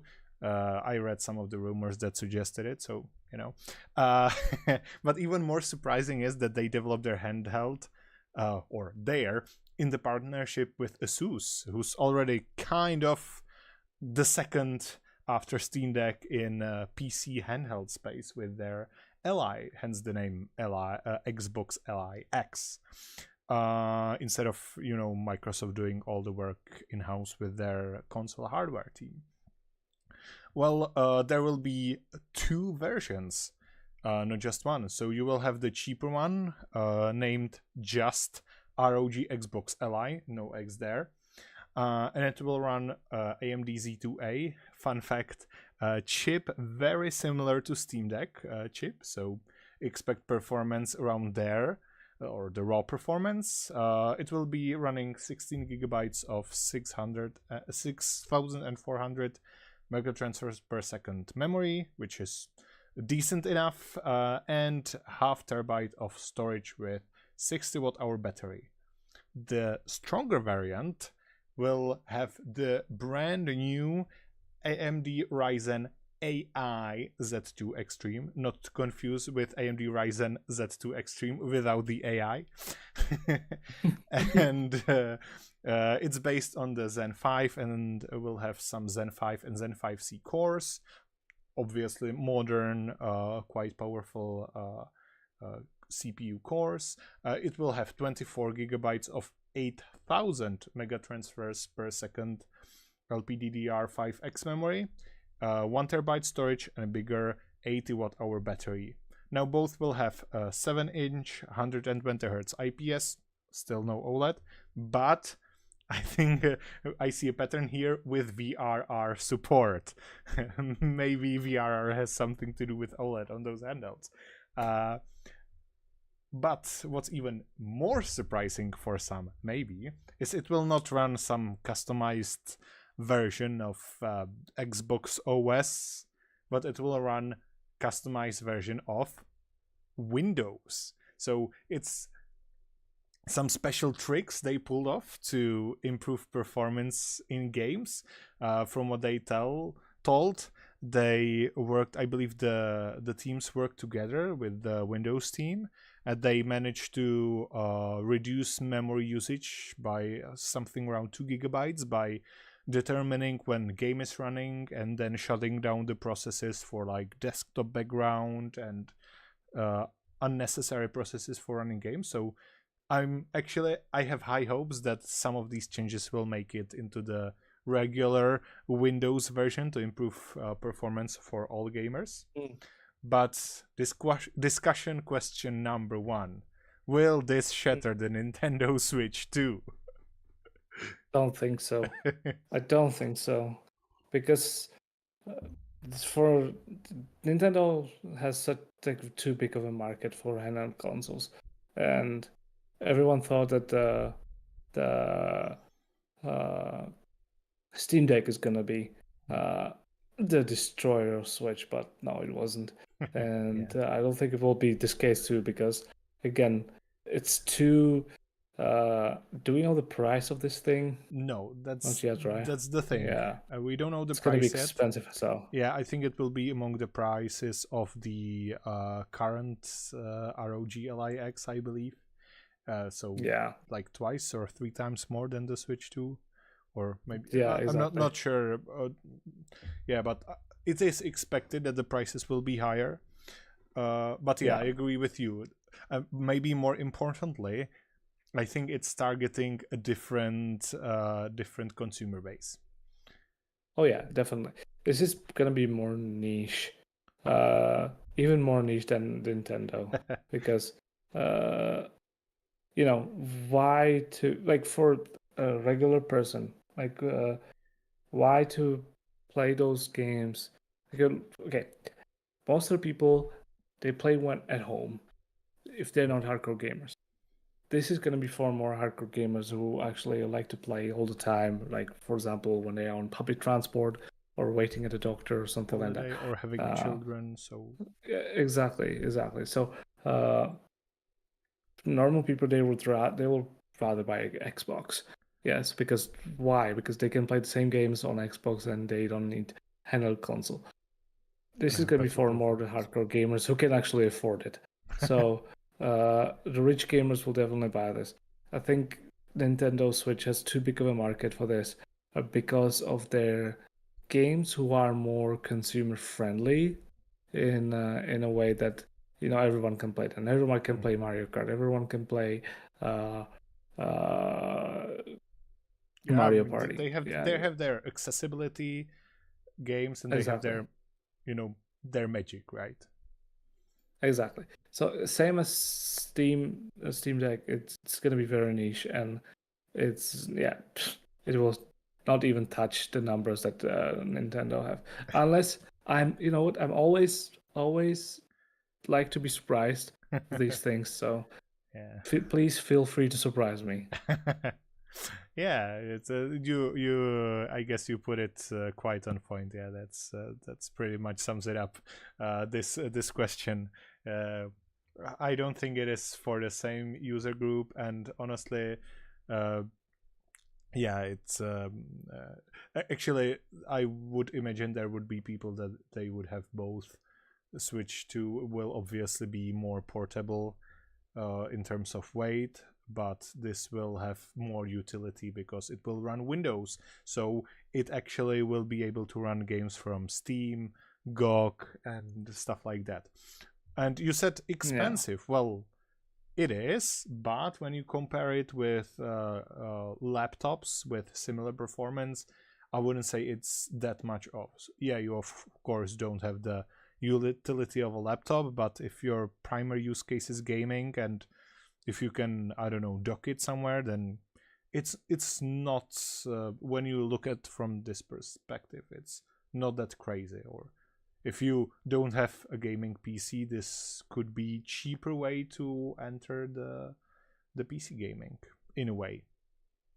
In a way, yeah. Take it with a grain of salt. Like, yeah, I think, like, yeah, as you said it right, but I still think like this is gonna be again very niche because it's just such a specific piece of hardware, and the price is gonna be much higher than Nintendo Switch too. So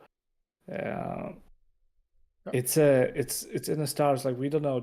We know the specifics on the hardware, but we don't know yet the price, and we don't even know when it's coming out yet. So let's just say the announcement, the crowd, when the announcements came, crowd went really mild because no one really expected this. There was some rumors, as you said, but like it's not. There's no need. There's not big need. Nintendo Switch is different because it's the only console that Nintendo has right now. But there's no need for this handheld because why would I take again? Like, rather have Xbox than or PS5 than this. I would probably, if I would have the money, I would probably go for it. Me personally, but I am a different type of gamer.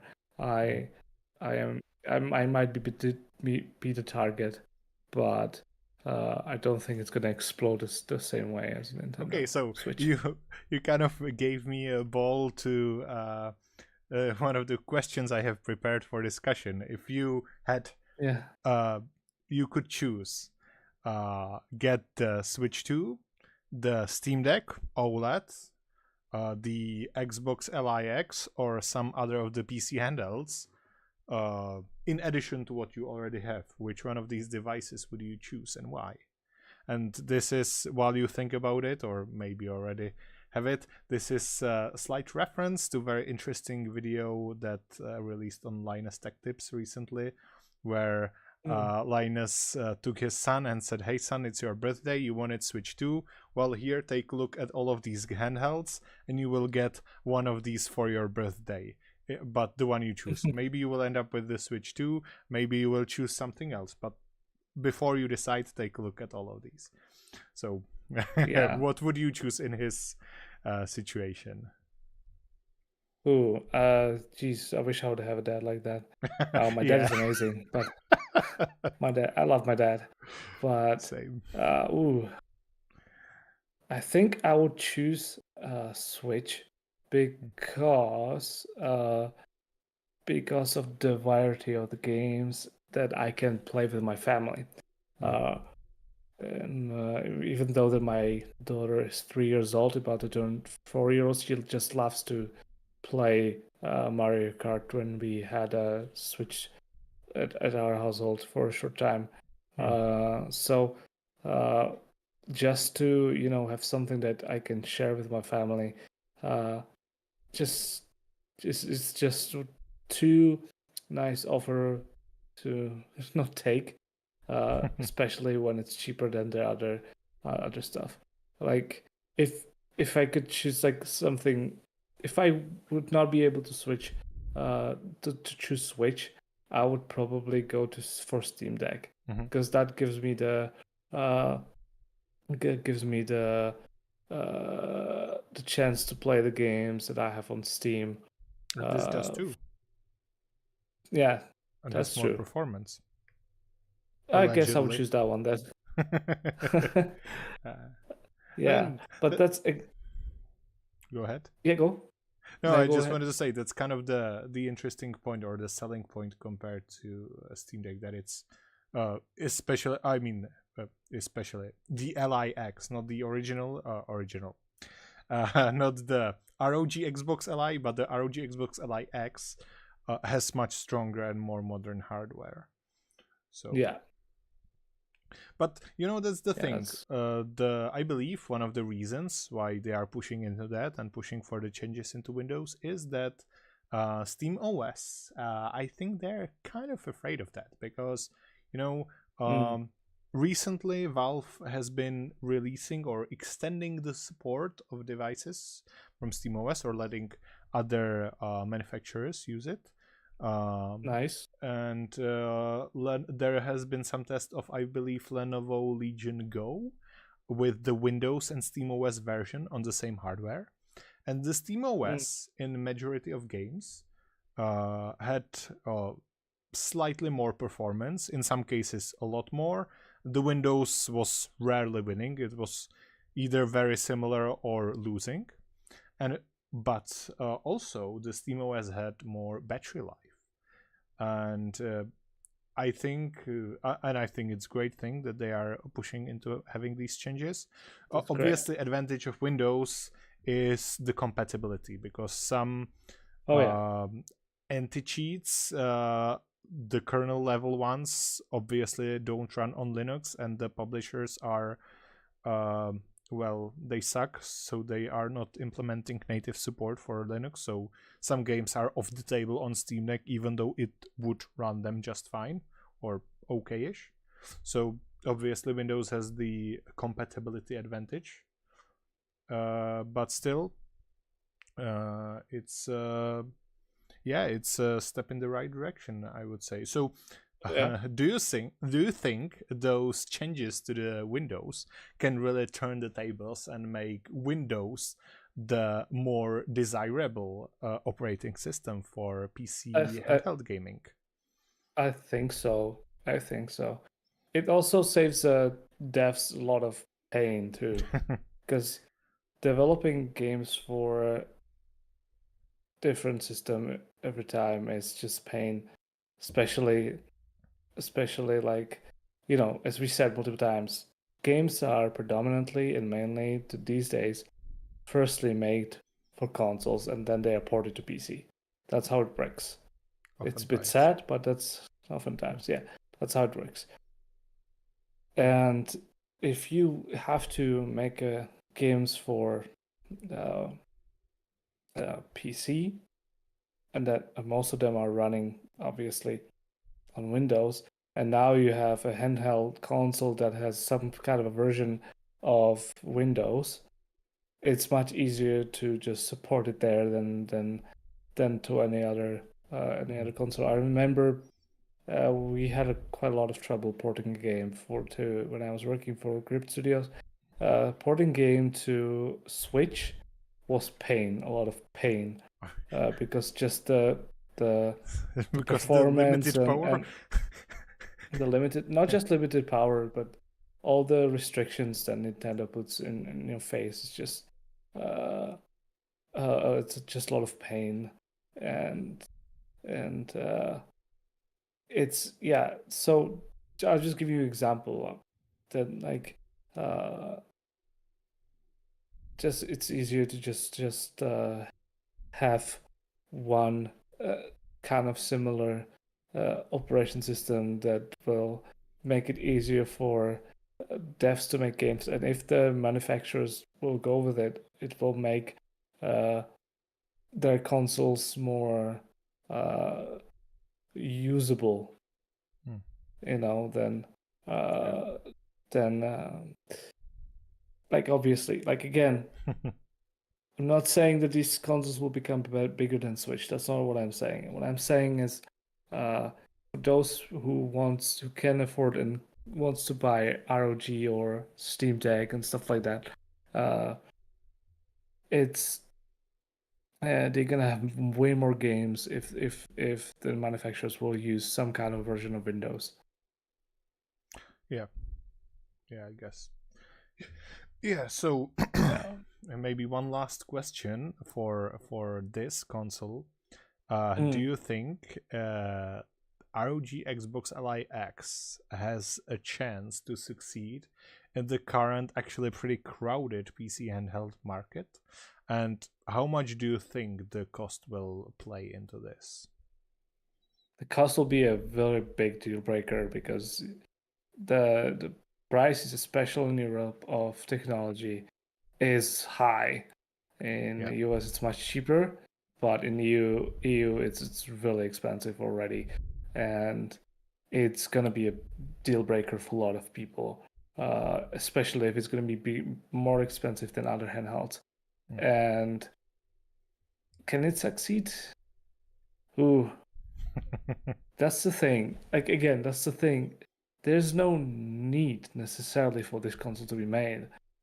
There's already versions, as you said in your questions, They're like the Ally or crowded piece. Yeah, exactly. yeah, There's Neo. already a lot of there's a lot of handheld consoles already, and and so there's no need for this. So it's a and again, this is very niche market. This is very niche market. Uh, Again, Nintendo doesn't really count because they are their own console. Yeah. It's more on the bridge with on the side of the bridge with PS5 and like PlayStation and Microsoft. This this is totally a different thing. So it's gonna struggle, I think. They will have to market it very smart to Mm. uh, give it the attention that it needs. I think it's gonna struggle a lot because of the crowded market. And already like company like Valve, company like Valve making their own handheld, it's is already like took so much traction in this that like I don't know anyone who owns Ally. I don't know anyone. I know several people who owns Steam Deck, Mm. but Ally is I don't know the sales. Microsoft is all like I don't Asus. know. Asus been a bit secretive at that, but yeah, like uh, the Valve is as such a big Valve have such a big advantage compared to the other consoles because it's Valve and Steam is their own By the way, software. I have taken a look, and there are some. Yeah, that Steam Deck has reached 4 million units sold, I believe, Mm, and mm, last time Asus announced sales figures over a year ago, it was 500,000 units, which are still pretty decent numbers. We don't know how it is now. yeah, I think yeah. regarding the Xbox Ally X, though, I think it depends on several factors, as you established the cost.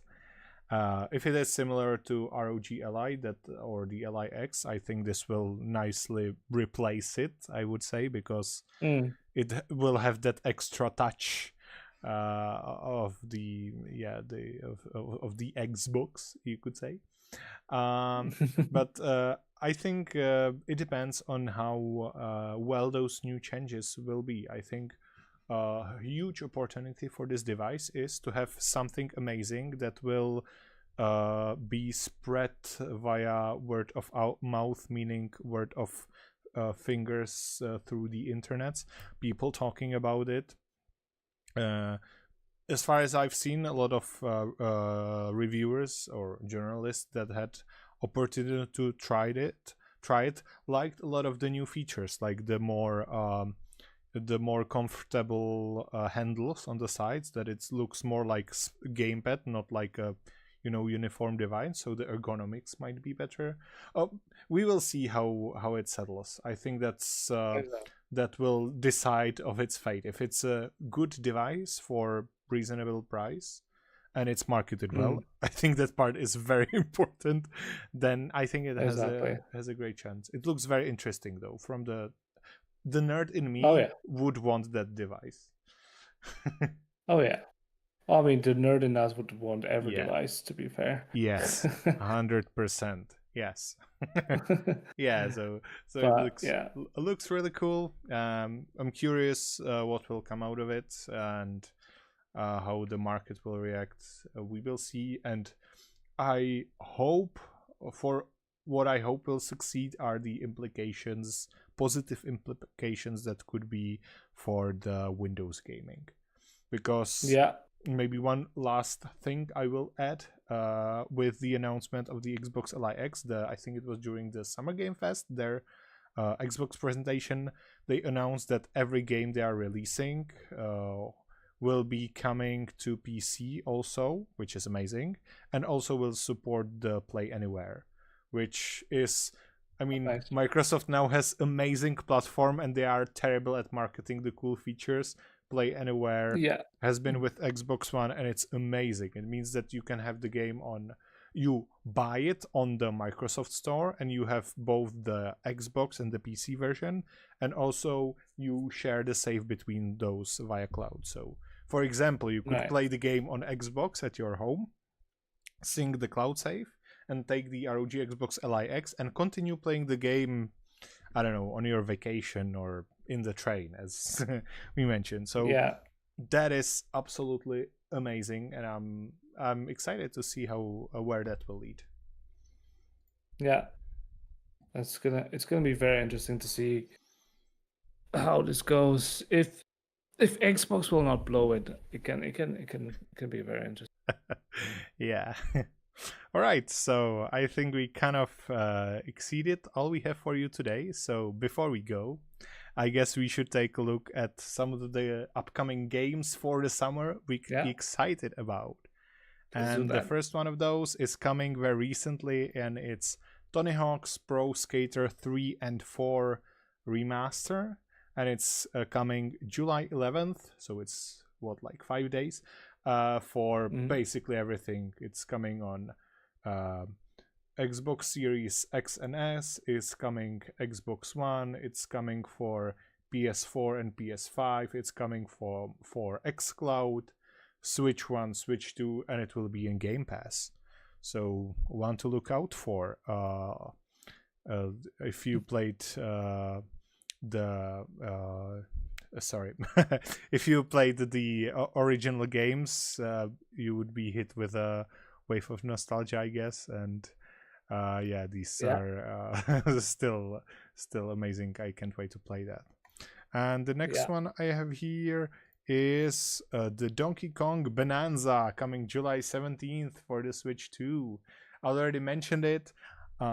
At first, when they announced the Switch 2, I was not that excited, but after seeing the direct, man, it looks flipping amazing. You will have destruction of the whole environment. No, really, they show that you can smash the whole level down. You will have some cool gameplay features, fun story. They kept it a secret for a few weeks and revealed in the direct that there will be Lady Pauline as a young girl. Lady Pauline, you might know her from Super Mario Odyssey, so that's nice continuity there. So this is a prequel to Mario Odyssey.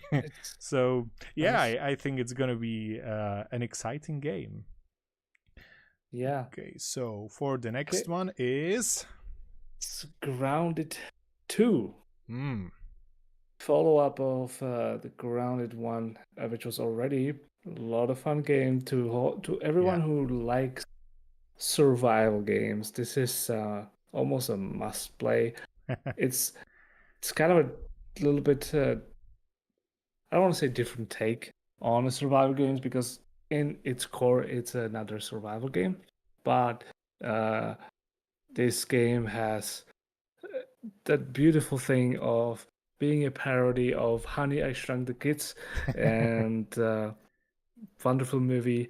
And basically, you're playing on the backyard and you're trying to get yourself back again, and you're fighting spiders and other insects and other animals, and building a base, and it's just very interesting, funny encounters, especially for me, someone who is scared of insects and spiders.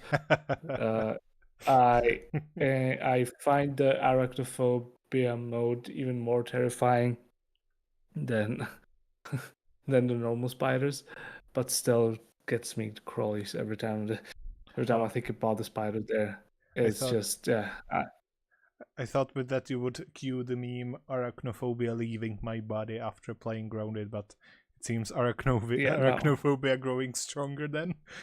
yeah, it's no, I don't like spiders at all, but nevertheless, it's a fun game. Mm. It's uh, there's a story, so it's not just you surviving or building a base, which a lot of games are doing that, and I like that it has this fun take on something that a lot of people grew up with. So this game is coming on Xbox Series X and S, and on the PC it's coming on July 29th. So be ready. I don't know if it's coming on Game Pass. I'm not sure about that. Probably Probably, though. probably. Probably. Yeah. So yeah, So, by the way, I just want to add that we play this game together on your stream. So, that's uh, true. That's true. yeah, you can If you watch like it to, in your archive or something, right? yeah, I think so. Yeah. And another game that's coming to us on August 8th. Game from our country, yet again, Mafia, the Old Country. Developed by the Hangar 13. And if you played the old Mafia games, if you haven't, you should.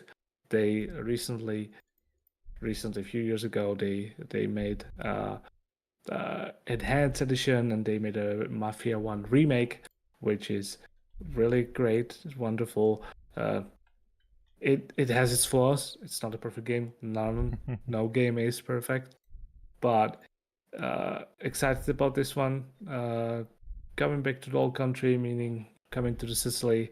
There's some footage already out. I think some gameplay too. So go check it out. This game again is coming out on August 8th, and it's coming out to PS5, Xbox Series X and S, and PC. So the main console stuff. So do not miss that. Yeah, it looks cool. I'm curious how will that turn Yeah, out. And true.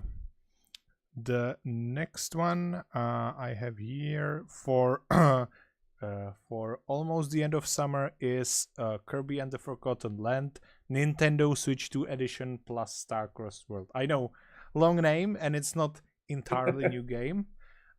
Kirby and the Forgotten Land, if you follow our podcast, if you follow Afterward Gamers from the very beginning, you might have noticed or remembered that I already had this as one of my favorite games in the year it came out.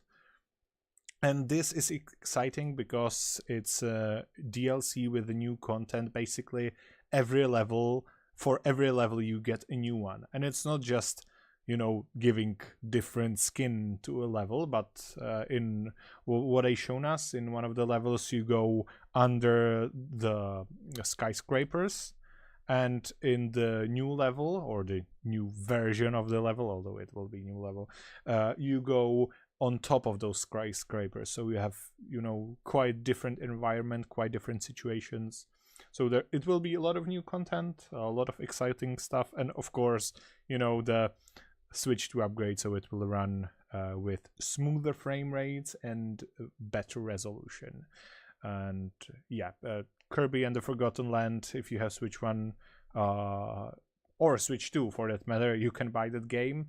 and the upgrade will be sold even separately. So you can either wait for the Switch 2 release, buy the Switch 2 card even, or you can buy the base game now, play the heck out of it, and then play the DLC once this comes out. Nice. Right. And so for the next last game that we're gonna say that's coming in, we chose games that comes out very, very soon. So on August 28th, a new quote unquote remake of Metal Gear Solid 3. They call it Metal Gear Solid Delta. Snake Eater is coming out. I saw already some footage. It looks pretty good. So to all those Hideo Kojima fans, this is a must play, and I'm pretty sure that everyone's super excited about this. And yeah, we'll see how it goes. Hopefully Konami will not screw this up. But to be fair, with their remakes, they actually doing their remakes, they actually doing pretty good because they're not making them. But but yeah, this game, I'm not a big fan of Metal Gear Solid franchise. I heard it's pretty good. I tried Solid Snake, Metal Gear Solid 5, and me personally, I didn't like it as much. But yeah, this game's coming on August 28th, 2025, and it's coming on PS5, Xbox Series X and S, and PC. So hold out your wallets. So yeah, these were some of the games we're excited for about this summer. So let us know if you have your own that you would like to see. And with that, I guess thank you so much for being with us today. Thank you so much for watching. We hope you will share your opinions with us on those topics in the future, and stay tuned for some future episodes. Yeah. Also, we would like to again remind you to support the Stop Killing Game initiative. If you're from European Union or UK, go. Links in the comment. Go support it. Give your signatures so we can stop the evil corporations to killing our games. Also, yeah, follow us on our social media and share with your friends, and to give us a like, thumbs up, or whatever you want to do. And thank you again so much for being here with us and so much for watching. We are absolutely thankful for all of you guys who are listening or watching, or maybe if you're watching or listening later on after the stream, and because you couldn't be here, that's fine. Still love you. And you know what? Have a good night. Yeah. And remember, you can always game after work. Bye. Bye-bye.